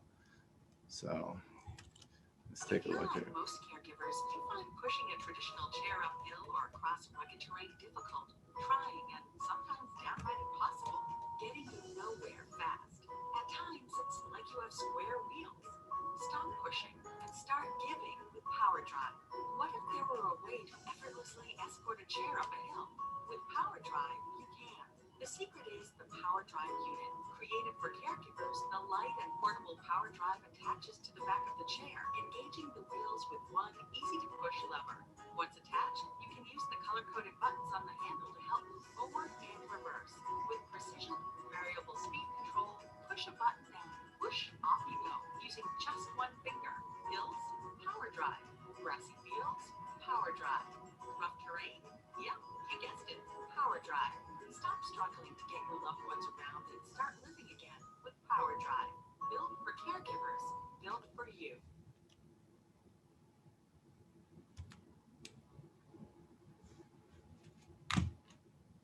So, assuming that we're all there still, I think you get what we're doing here. So we have a product that is it's modular, essentially. Very surprised that when the inventor came to me with this idea, she is a caregiver, and she was caring for her husband, and she sustained a serious shoulder injury because of pushing and pulling her husband around, who was about 200, about 100 pounds or so more than her weight-wise. So she was struggling around, became injured, was looking for a device like this, couldn't find it anywhere. So she went, filed a patent, got in touch with a close associate of mine. And over the last couple of years, we've put this together from alpha prototype, which is what I had at one of the live events, an old relic here, near and dear. And then you could see the concept coming together here. And then the questions I have, well, first I'm going to just talk about some of the features here, so make sure you totally get it. And then the feedback that I'm looking for is really essentially at the beta production point. So we're through many stages of development. We have our patents filed, all that. So the company's all started up now, and we're gearing up for production. So we've built the beta units now are in build stage, and now's a really important time that we can refine things. And I just love to hear what the market has to say. And obviously, you know, we're here to help you, or I'm here to help, and our team here to bring this to help people, you know, in a big way. So just going through the features here, I think you get it. It's foldable, it's lightweight. One of the things that is pretty special about this, as we've already learned, is that a 50-pound motorized vehicle, or 50 pounds plus, is just not practical. You can't throw it in your trunk. You can't easily pick it up even. So the detachable aspect of this is pretty special. So really anybody with, you know, any physical ability can, you know, if they can pick up 20 pounds and a foldable chair, they can also pick up the power drive unit separately, and then and get moving. It very simply snaps together, etc. And one of the key things is also we realized that people who are driving these, propelling them themselves, essentially, are running the risk of injury and injury to themselves and others.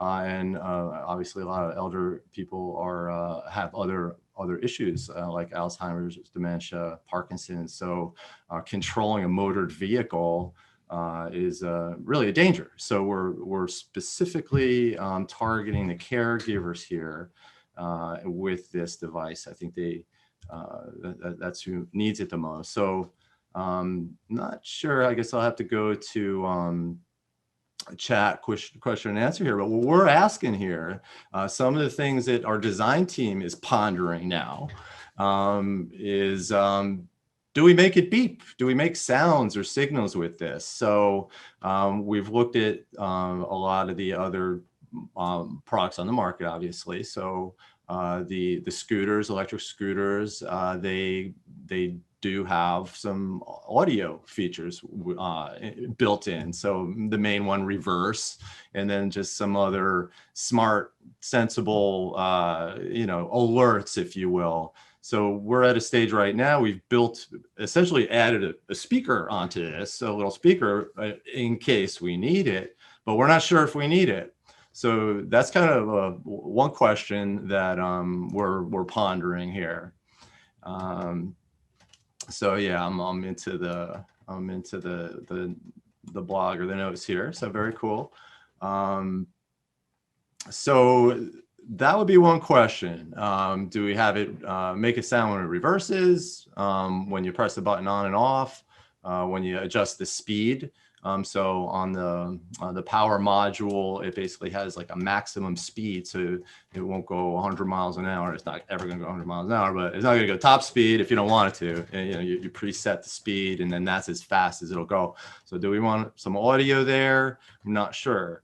Let me step back in with some questions, if you don't mind. Okay, perfect. Yeah, Thank you. excellent. Actually, great question. I loved when we were at the Treasure Coast event and the West Palm event, and that you asked this, the same thing and said, I want to build this for you. I'm not building it, putting it out there and hoping you buy. And I was thrilled, like now, I was thrilled with the responses you got, and the fact that you added some things I noticed from the responses, because I was in the chair. It was very comfortable, and I was pushing the chair. It was very light. So I'm really thrilled this moved along like this. Here we go. Does it have a seatbelt? Yes. That's great. I love that. Another one was, oh, this is great. Are adjustable handles possible? They're possible, but they're not planned for at the moment.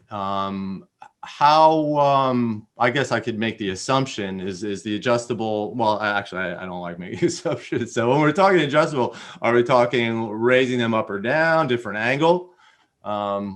What's a little more to that question? Well, there's another part of that question, although I do know how light it was and how easy it was to steer, so I'm not sure or power steering.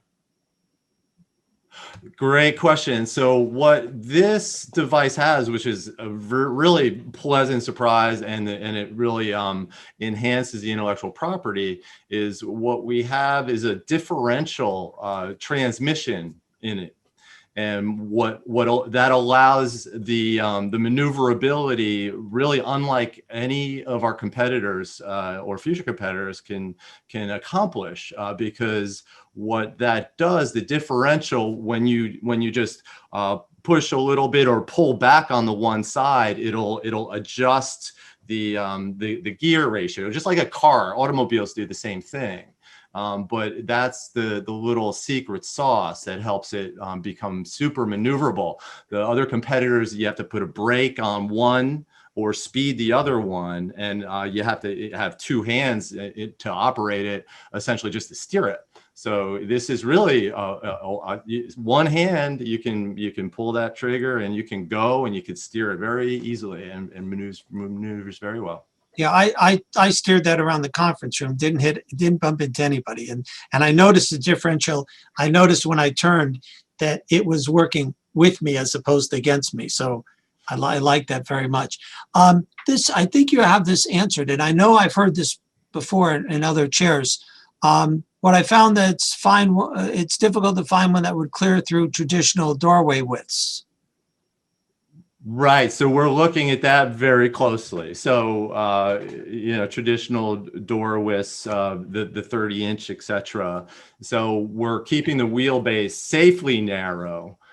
So we're not attaching this to existing chairs, if you will. We're designing our own chair based on the traditional fold-up, method, but we are going to definitely take a very close look as part of the criteria.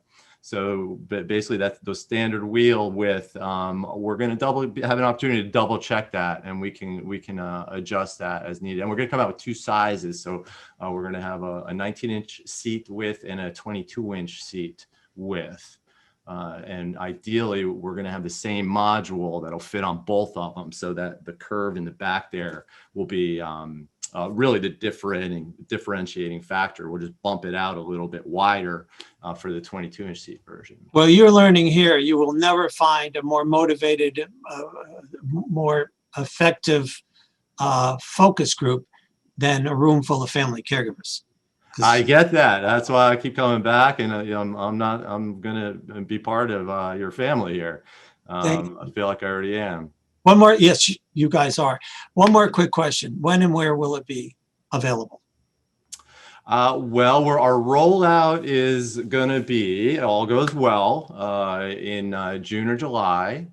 And we have dealers or distributors is how our business model is going to work. So we'll be able to offer it to regional distributors, so they can provide the support, the level that they commonly do with other devices.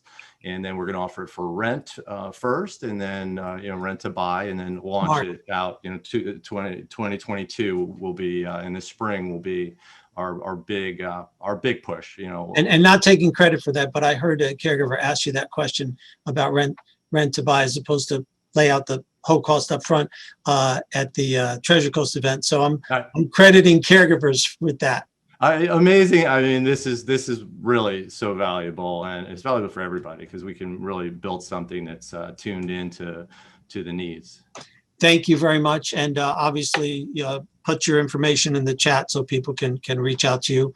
And this is another session that went so fast. So didn't it? Thanks for what you do. I appreciate it. Okay, my pleasure. Thank you, Gary. Thanks for what you do as well. See you, David. Okay, yep. Let's see.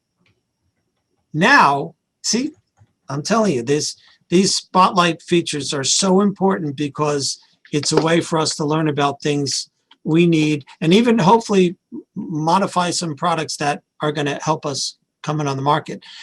I want to tell you something. This is another dear friend of mine, Beth Kellum, who is one of these folks who uses her skill set to create services, products to help herself, and then reach out to help other caregivers and other seniors in need.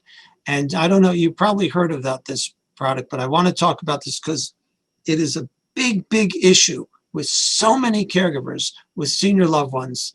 And her product is called Goodbye UTI. Beth, welcome aboard. Hi, Gary. Nice to see you. Hello, everyone. Nice to be here with my favorite group of people. So I want to welcome, the wives, the husbands, the daughters, the sons, all of you who are caregivers for, your parents. And even this topic will actually be interesting to you yourselves in most cases. That's what we found. So I do want to share my screen here. Let's just do this. Are we sharing the screen yet is the question. Oh boy, this worked fine yesterday. Well, yeah.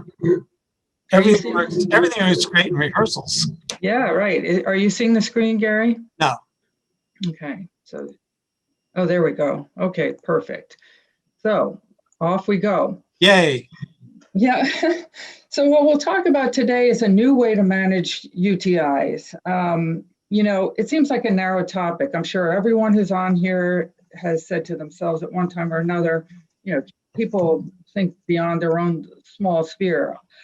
It turns out there are 45 million women alone, and this doesn't count the men out there, who are suffering from this every single year. And of those, another 15 million have it 3 times a year. So this is a chronic problem. It's especially concentrated in seniors over 65, which is why the caregiver audience is so important to us. And there's a lot of innovation going on in this area, which I'll talk about beyond my own product. But first, let's just move to the fact that, let's see here, why? I want to thank Gary mostly. He brought us to this audience, to all of you. He started last year in June. We were a brand new little fledgling business. We had no customers really. And within a day of this video series that he introduced us in called Caregiving Conversations, we had 50 orders. So it's one of those happy moments where we knew then as a business we were going to actually survive. So thank you for that, Gary, and thanks for your continued support because you do continue to advertise our product on your newsletters and that, and so we continue to hear from all your constituents out there. They call us, they write us, and so we're in active conversations with all of you, and thank you. We know what you're going through. We are tuned into Facebook groups about caregivers, and we read every day about what you're going through, not only through the COVID situation, but just in general, as you adapt to living with someone who is now a patient, whether it be a loved one or someone else. So we're trying to make your lives just a little easier. We've got a dedicated page on our Goodbye UTI website just for caregivers, where we focus on special products and services, special offers for you, 20% discount on anything you buy through us. So, you know, in some small way, we're trying to make things better for you.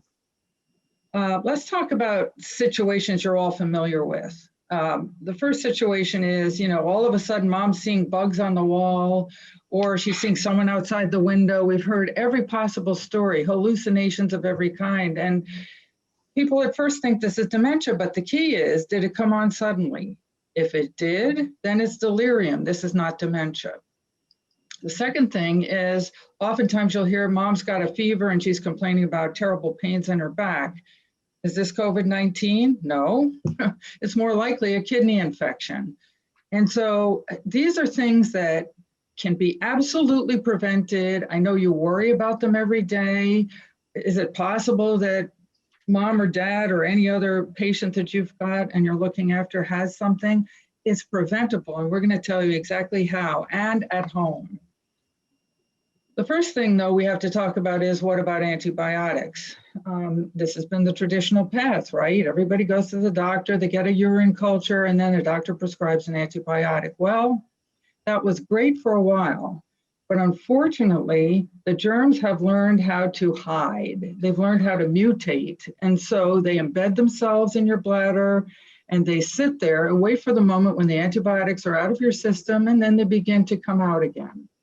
So what's happening is, these are chronic UTIs, and people are plagued with these things over and over again. We said 15 million people a year have this situation. What's being done about it? Well, the CDC has worried about this so much that they've actually put out a white paper calling for innovation in the area of antibiotics and or other biologics out there. So they're very worried about it. In fact, until COVID-19 came along, this was the most serious threat to our health in the United States.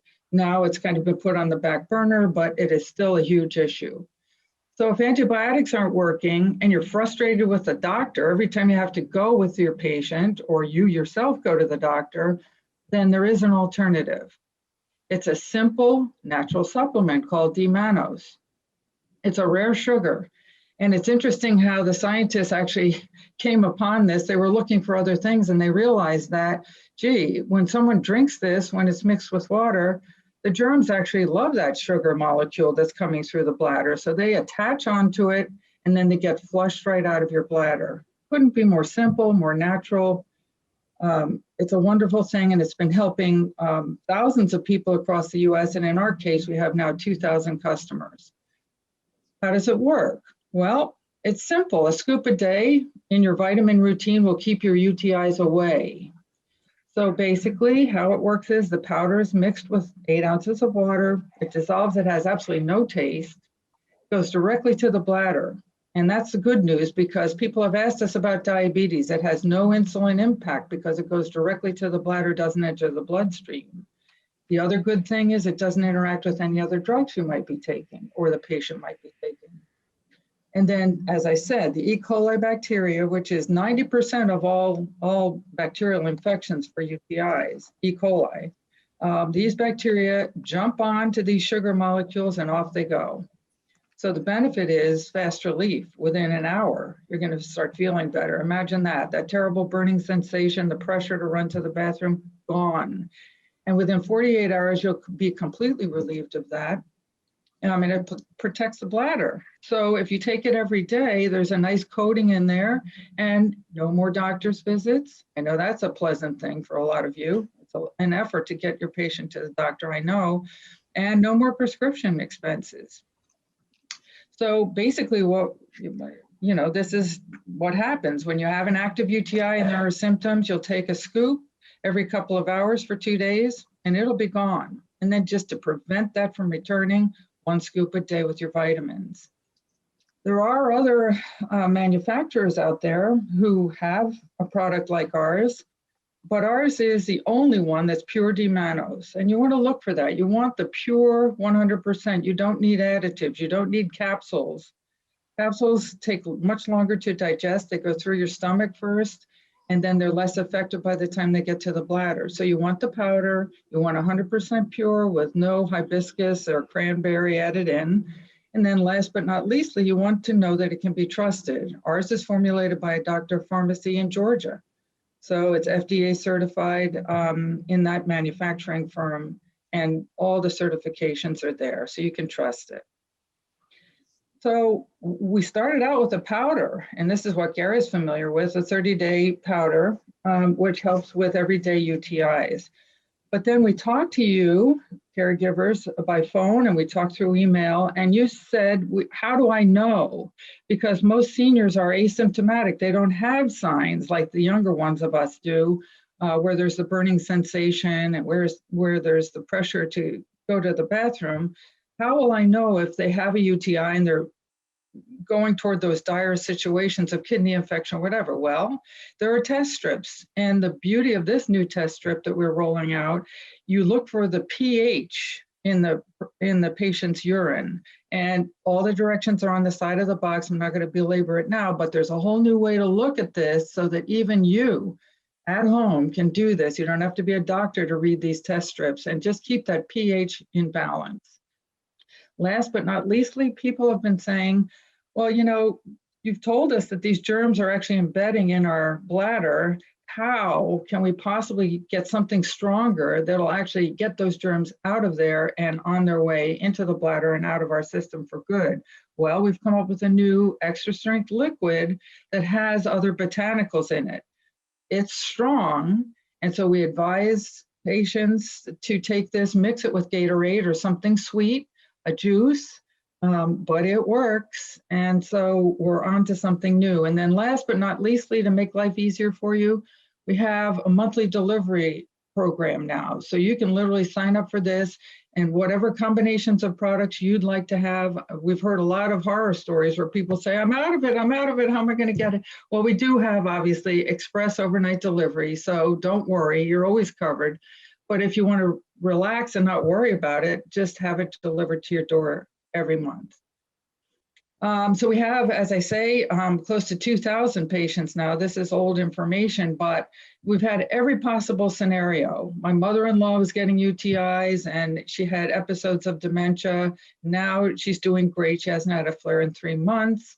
Here's a man who said, I took 1 scoop per day, for sure it made a huge difference. And, you know, men have a lot of other problems related to prostate. We're familiar with that. We can help you understand whether this will be helpful for you or whether it won't because you have other problems. So call us. And lastly, here's a patient who had numerous infections and irritable bladder, and I haven't had one issue since. And you can go on our website. We have plenty of these reviews if you'd like to see them. Last but not leastly, what I'd like to tell you is there's a new site now, a new blog site that we're sponsoring called Understanding UTIs. And this is a place you can go to find out everything, tips. And we actually publish these tips through Gary's newsletter as well. Tips on UTIs, how to manage them, clear them up, whatever else you need, how to use the test strips.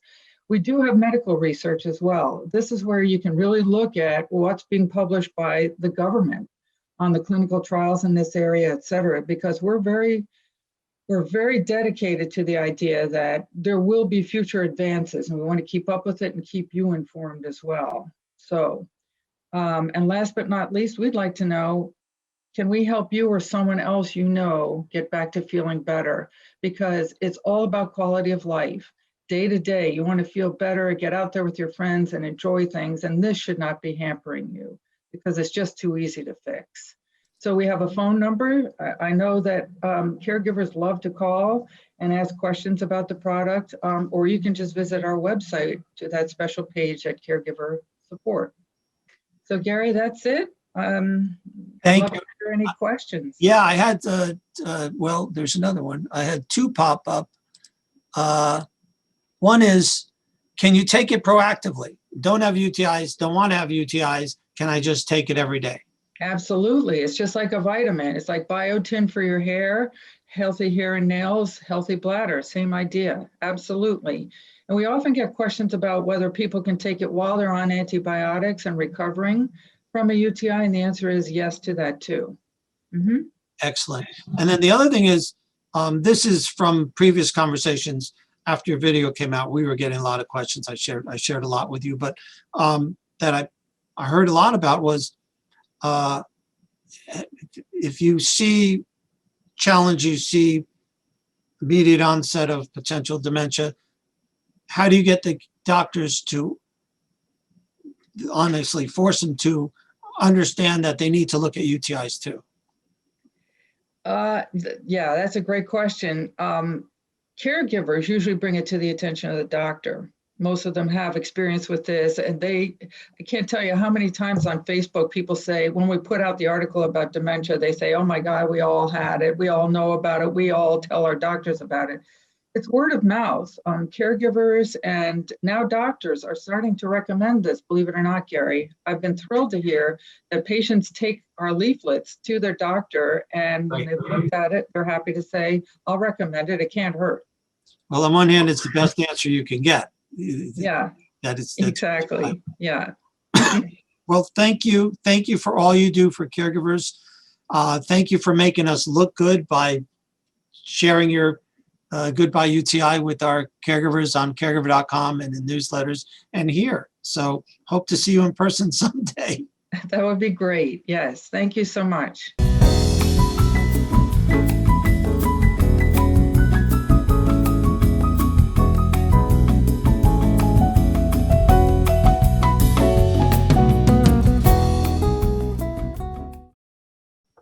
So far, knock on wood, the questions from the caregivers, the interaction, the advice has been outstanding, and I look forward to no less than that from this panel. Let's start a little intro from my friend Paula from my alma mater. Good afternoon, everyone. I am Paula Roberts with Disability Rights Florida.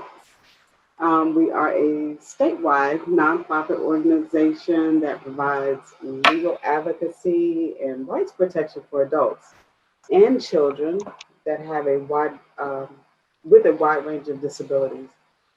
We have a staff of attorneys, advocates, and investigators that address civil rights violations, abuse, neglect, and discrimination, specifically in areas of education, housing, again, abuse and neglect and rights violations, access to assistive technology, making sure students have free and appropriate public education, and with the K through 12 and transition services for those who are wishing to go from high school to college or vocational school or even employment.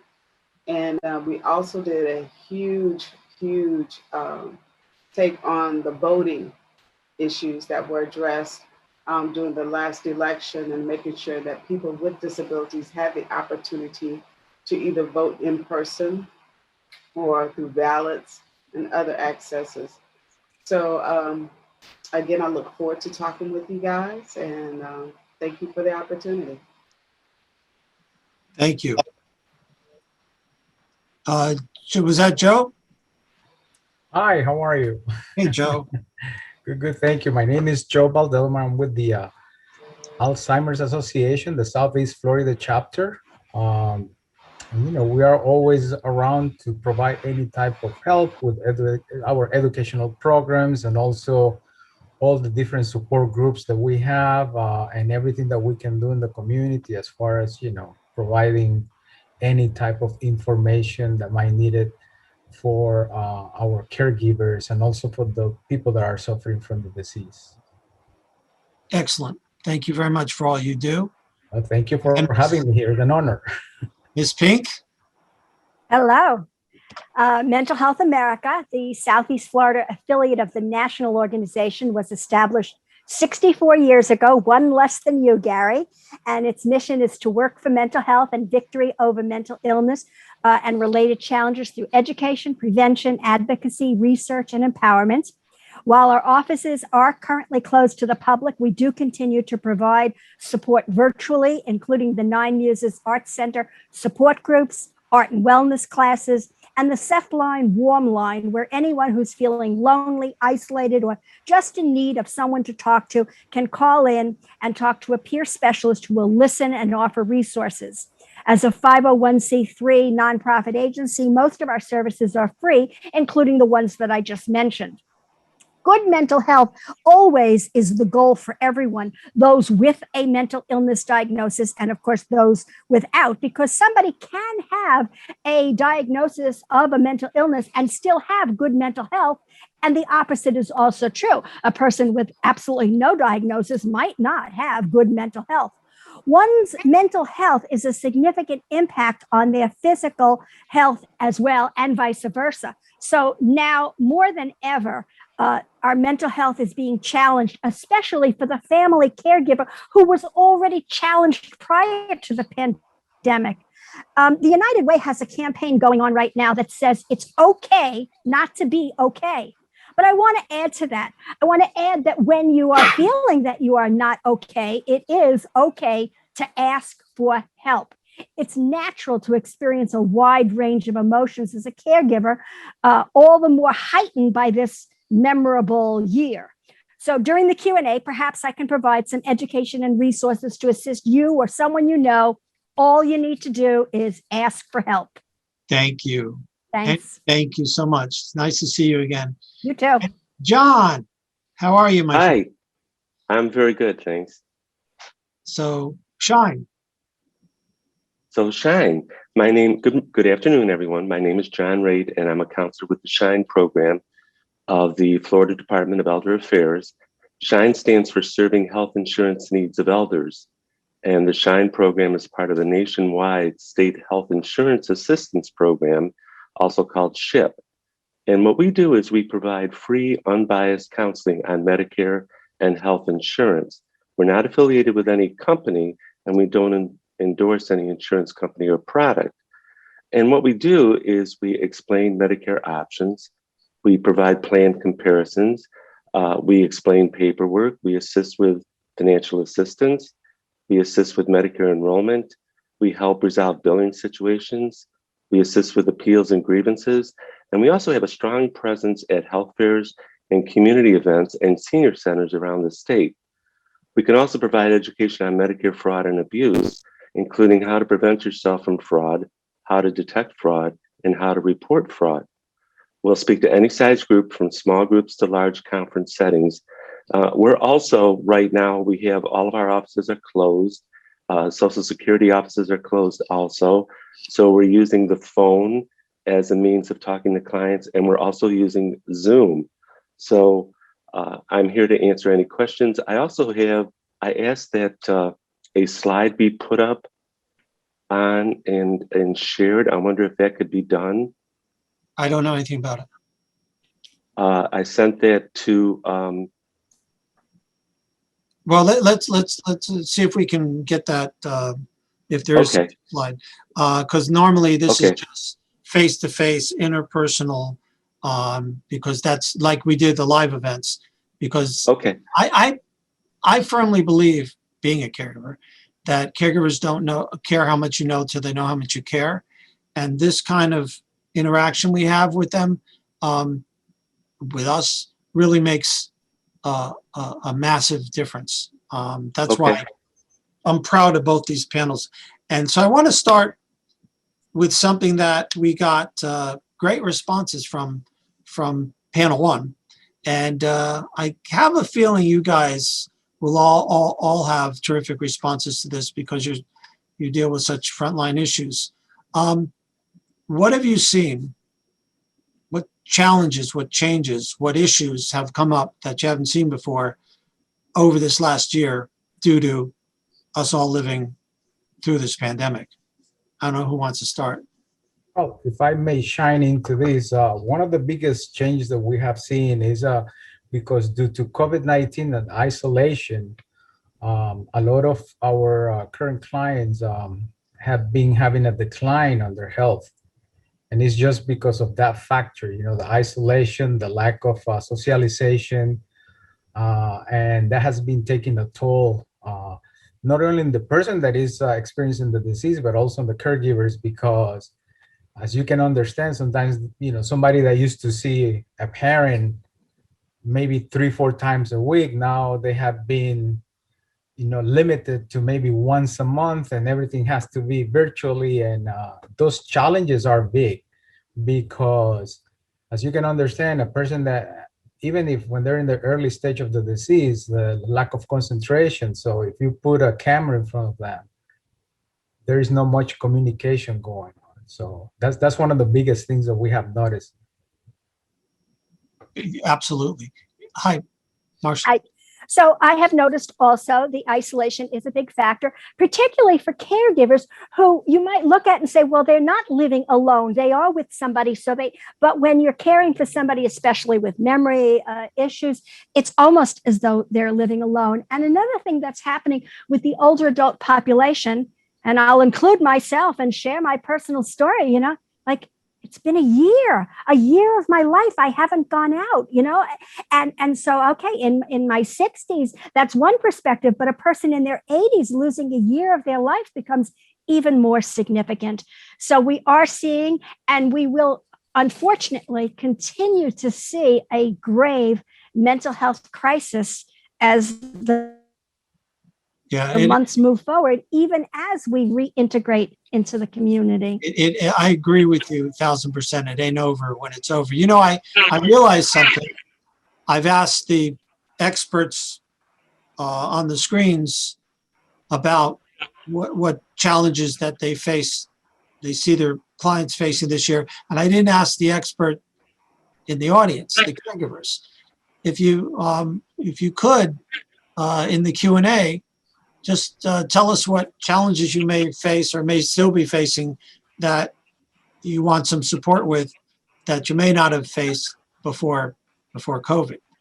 And so, Shine, you guys must, you and the area agency must face a lot of new challenges. Yes, absolutely. We haven't been able to see anybody face to face since, well, it's been over a year now, basically. And it's a very challenging thing to talk to someone on the phone and try to get all of the information over to them and be able to help them with their health or Medicare situations or whatever that might be.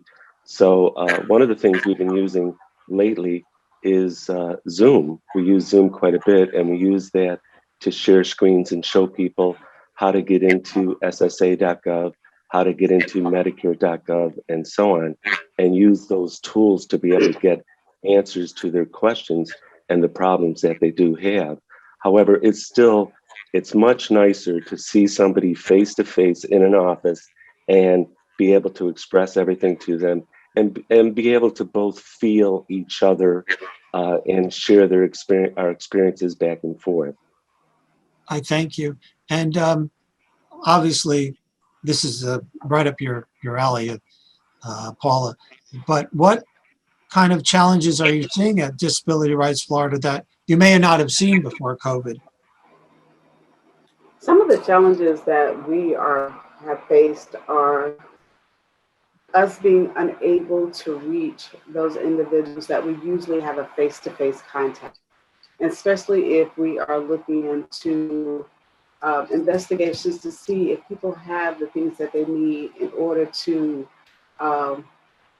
live freely and do the things that they typically enjoy without worry or concerns. And therefore, but we still are able to provide the necessary resources for them, even though they have been limited because of COVID-19. And it can be difficult at times for a person with a disability to understand that whereas you had people coming into your house and providing services for you in the best interests of the individual, it might not be so. So we have to find other alternatives. And as we evolve through the COVID-19, we have been able to find alternatives to meet those needs. So we are still full force and we're still up and operational to some extent, but there are times in which we have been unable to have those face-to-face, in-person contact with individuals who are seeking services or feel like they've been violated in some type of way. And I did want to talk about the abuse issue. I think you can all talk to that. Are you seeing it being harder to prove or follow or abuse situations? Are you seeing more abuse situations than you have before? I wouldn't say that we've seen more abuse situations. We have, in certain circumstances, we have been able to use, formats like this, Microsoft Teams and Zoom, to be able to see individuals in their settings to make sure that they are okay and they're in a safe environment. And in cases where we are unable to view those situations, then we may have to go to alternative measures. And sometimes that's something we don't like to do. And that's when we have to get law enforcement or medical help in immediately. But we want to make sure individuals are safe at all times. But luckily, we have not seen a high increase of individuals being abused or neglected. It's just, I think, more or less the mental stress for the caregiver, who is now even more restricted from not being able to have that reprieve or that respite period in order to take some time for themselves. What about with Mental Health America? You must see this a lot. Well, yeah, but there's something else that I did want to just add for a moment. I did forget to mention, I am also the volunteer president of the Broward Coalition on Aging, a group for elder care professionals. We just had our meeting this morning, and we had a very interesting presenter from the Center for Hearing and Communication who spoke about the difficulty in communicating for those with hearing loss. And although there are young caregivers, as we know, Connie Sikowski's group, many caregivers are the older adult population who may be suffering with hearing loss, or maybe first becoming aware that they have hearing loss because they're communicating with people who are wearing the mask and they're not able to communicate in the way that they normally communicate. So that's an interesting issue.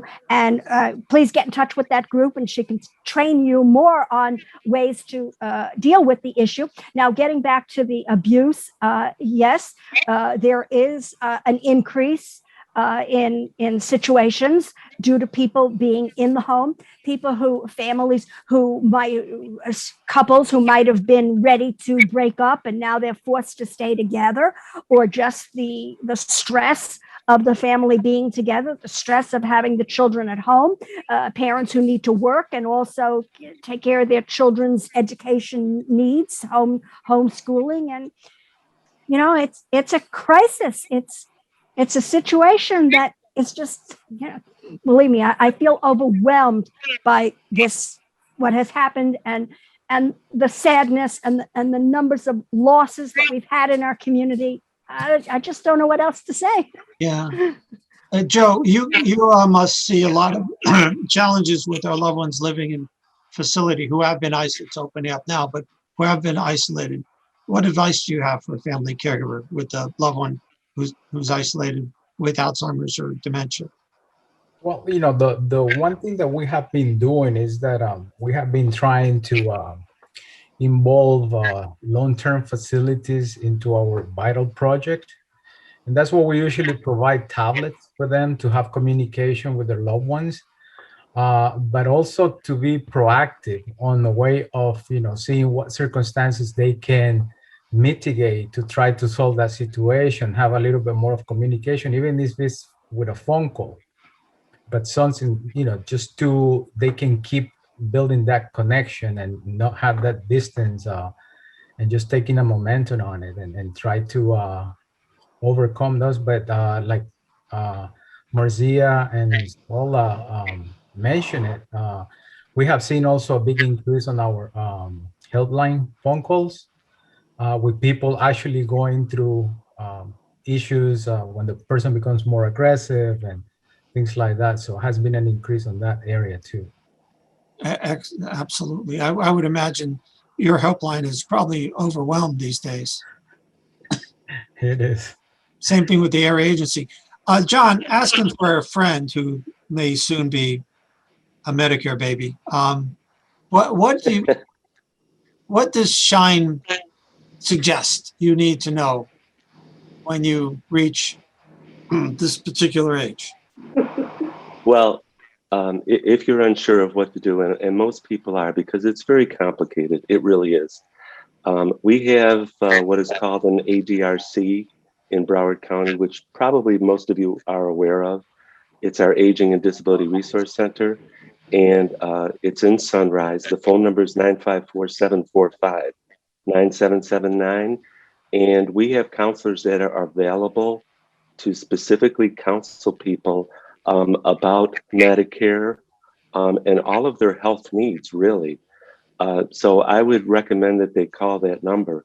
I would also recommend that if they think anything is going on that is suspicious in the area of fraud or abuse or any of those type of things, they call that number also. Because we're living in this world right now of electronics and everything is virtual, this is becoming more and more popular with scam artists and so on.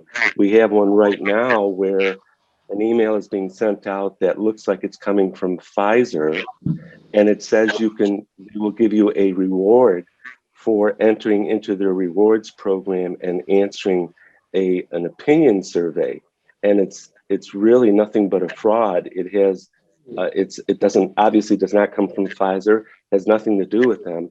But those are things that we're looking out for and we're trying to help people with, because that is becoming very, very widespread right now. Yeah, that's challenging because everybody can touch us if we have an email address. Even I stop and think, is that really coming from my office? Is that really something I need to know? And I'll reach out to the person separately who something came to me. Oh, click here. This is for you, buddy. You know, don't do it. Don't do it. Facebook or through the web. I'll reach out to them separately, call them. And generally, when this happens, shortly thereafter, the person will reach out and go, scam, stop. But if I feel funny, I'll find another way directly to call the person and say, did you send this? So, Ms. Pink, what do we do? Mental health is such a big part of going through what we're going through, even coming out of it. Such a big part. What do we do? Well, like I said before, we need to accept the fact that we might not be okay. And when we recognize that, reach out and get the help. There are loads of resources. I mean, people talk all the time. There's a great stigma associated with mental health issues. And so people say, oh, there's no place to go for help. There are many places. There are private places. There are public places. In fact, Mental Health America has a wonderful publication called Connections that lists all of the social service agencies in the county. People can, with no disrespect, people call it the Bible of social services. And that publication is available to either purchase and receive a hard copy by mail or just look at it online in two fashions. You can see it in its PDF fashion at our website. I did put the information in the chat, or you can also go to browardconnections.org and look at it in an interactive fashion. And the browardconnections.org keeps getting updated, where obviously the printed publication is just accurate when it was done a couple months ago. And I think that's it. Reach out. As we always say, regardless of the pandemic, we've said this about caregivers, you need to connect with others. You need to take care of yourself. You need to get a little exercise every day, eat right, get some sleep, as difficult as that may be. I'll think of the other. Well, thank you for all this, because I wanted to mention, I know everyone's doing it, but if you put information in the chat, all the attendees can see that live link, how to find you, these phone numbers, this information.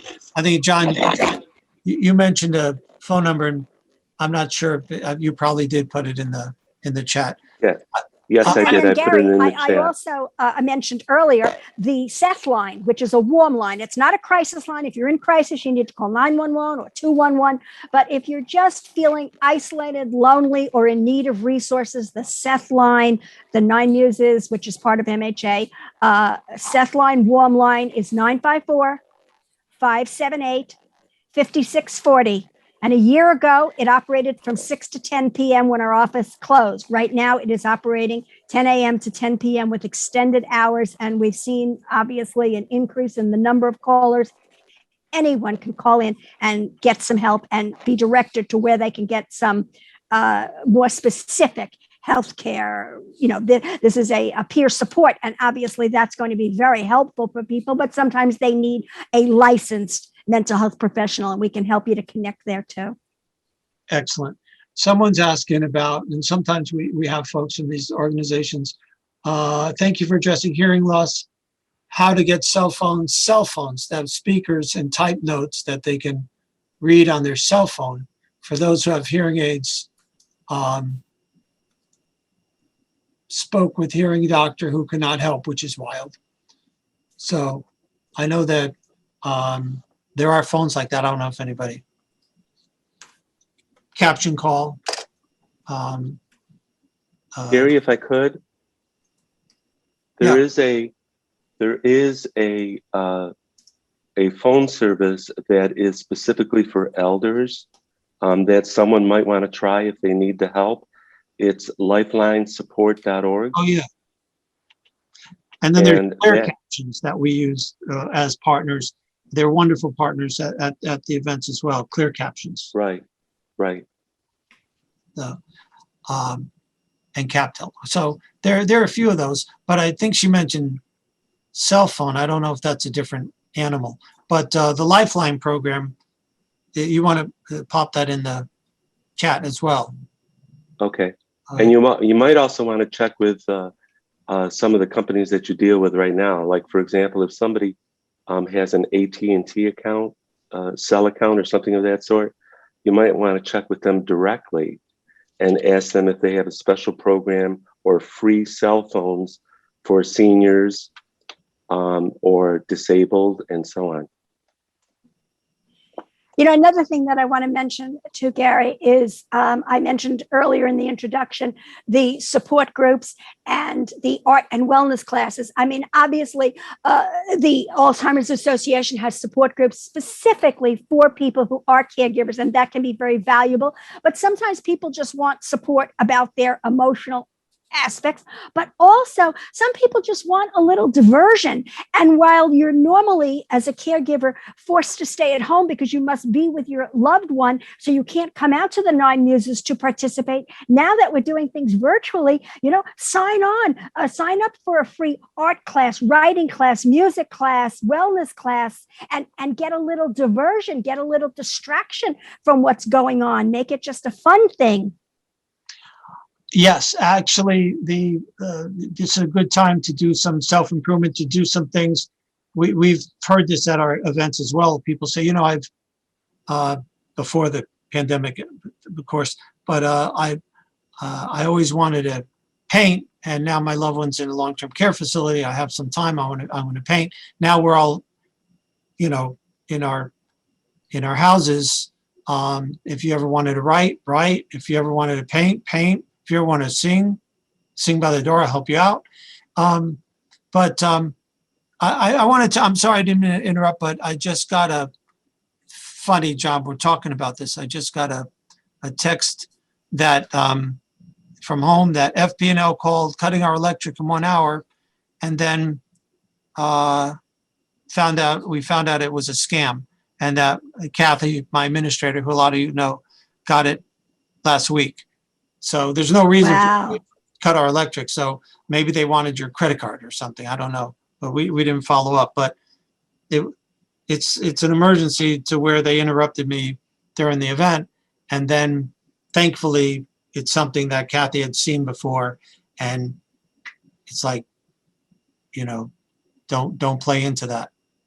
So yeah, Gary, if I could, that's one of the ways that many people try to get information from you, is to just try to kind of scare you a little bit and make you think that if you don't act or if you don't do something, something bad is going to happen to you. And they do this in healthcare also.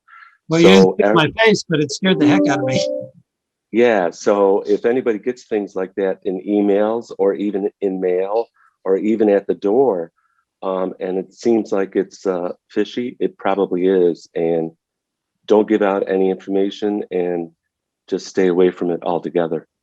Even when it's not fishy, it can be, you know. It's like, and that's another thing that people can become more vulnerable to these kinds of things because they're under the stress of caring for someone. They're not thinking as clearly as they might under normal situations. Sure. Yeah. Absolutely. Yeah, and then obviously Joe knows this as well. Maybe there's somebody at home who's cognitively challenged, and they find a way to reach through to them, and you know, a lot of the big challenge, of course, with our loved ones when they become cognitively challenged, they don't know it or believe it. So let's see. Can you repeat the number, please? I don't know what number, but all the numbers are in the chat. So that'll answer that question. So Gary, tell people how to save the chat. Save the chat? Yeah, tell they might not know how to save the chat. I'll just tell them. There are three dots at the bottom. Okay, so there's three dots at the bottom of the chat, and when you scroll over it, it says more. You click on it, and it says save the chat, and you click that so that you can have it for later. You're amazing. I had no idea. Really. Thank you. That's good to know. Yeah. It's three dots, save chat. You could have it later. And because all of our wonderful panelists have put their information in there, then, of course, everyone's going to get, once we edit the video, everyone's going to get the email with that in it, and also all of our contact informations that you could click through. What else? Okay, I got those two. Excellent.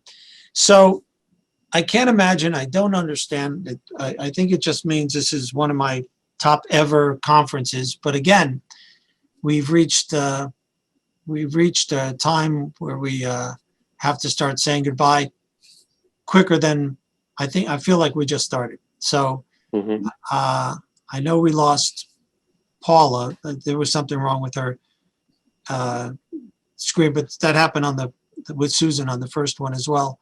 But Disability Rights Florida, you really need to know them. Oh, hi there. I apologize. I'm having some technical difficulty, but I'm back. I had to pull out my personal laptop to get back to you guys. Well, I'm not sure where we left you, but you know, I do know where we left you. Disability Rights Florida, very, very important in many states, but very important for Florida caregivers. What are we dealing with as caregivers that would lead us to call Disability Rights Florida to get support? What are some of your main issues that you hear?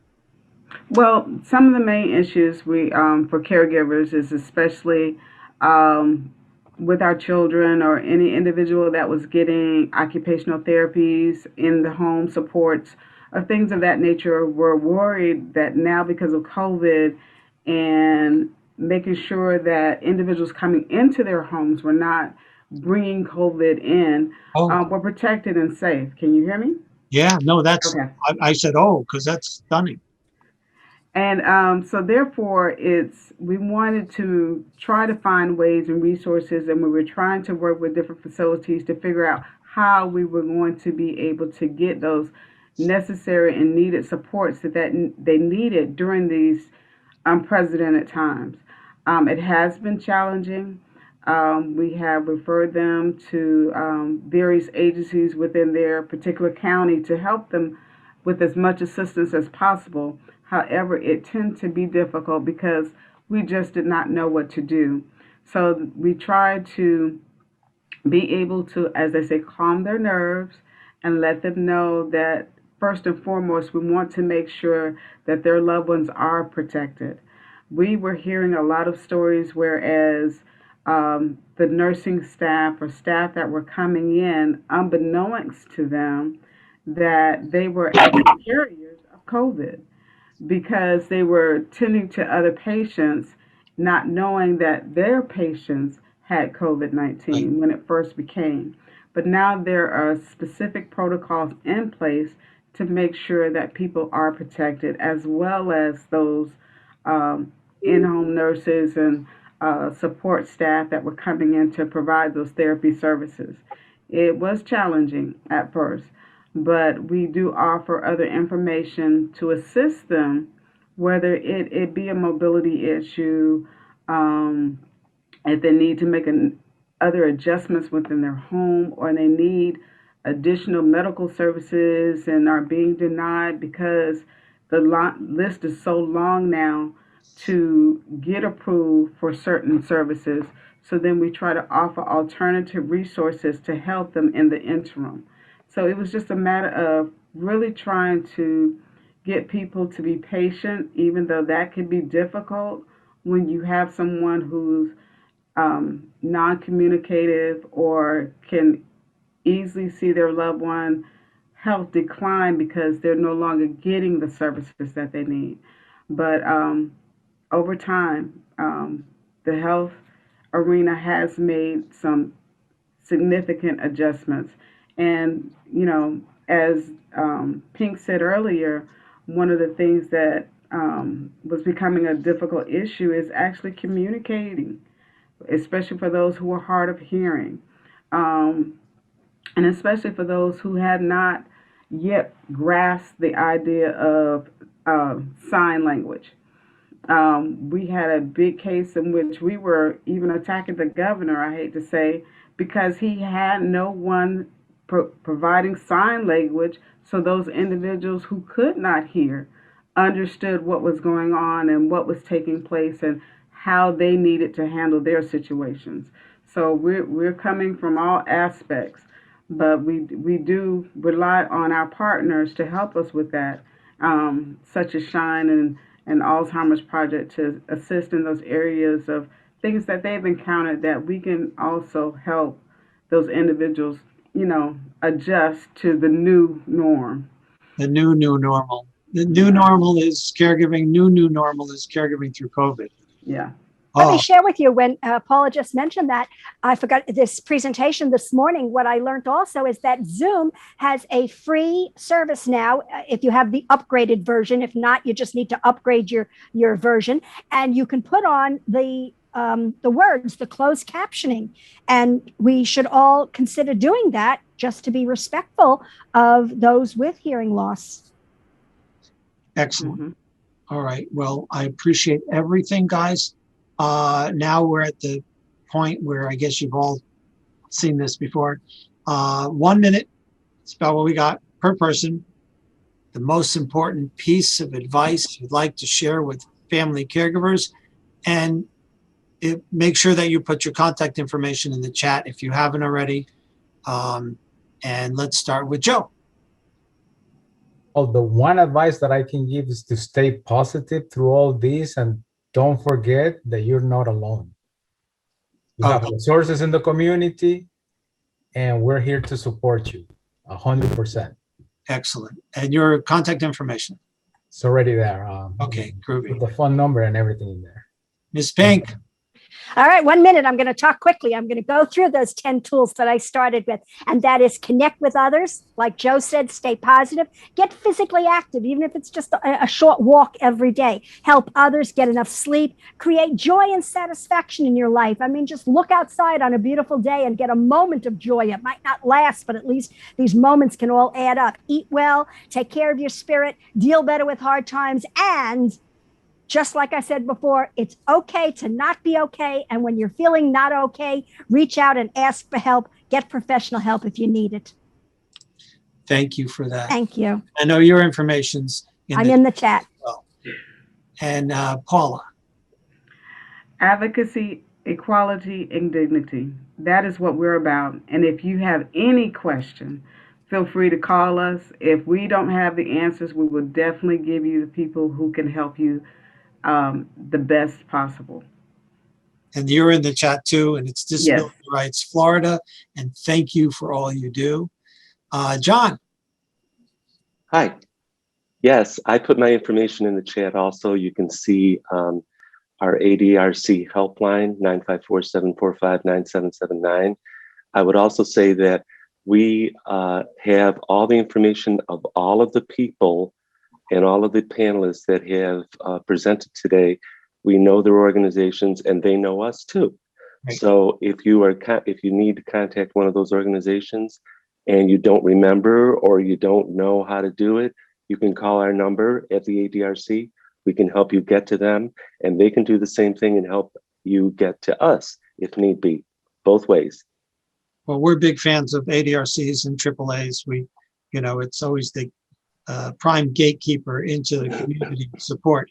And as I said, we believe firmly in the fact that all caregiving is national implication, local and application, and they need to know who their area agency on aging, their ADRC is, because if they don't have the answer, they'll find the answer, they'll know somebody who can get them the answer. Well, I'll tell you, me and my boss, who just jumped up because I was paying no attention.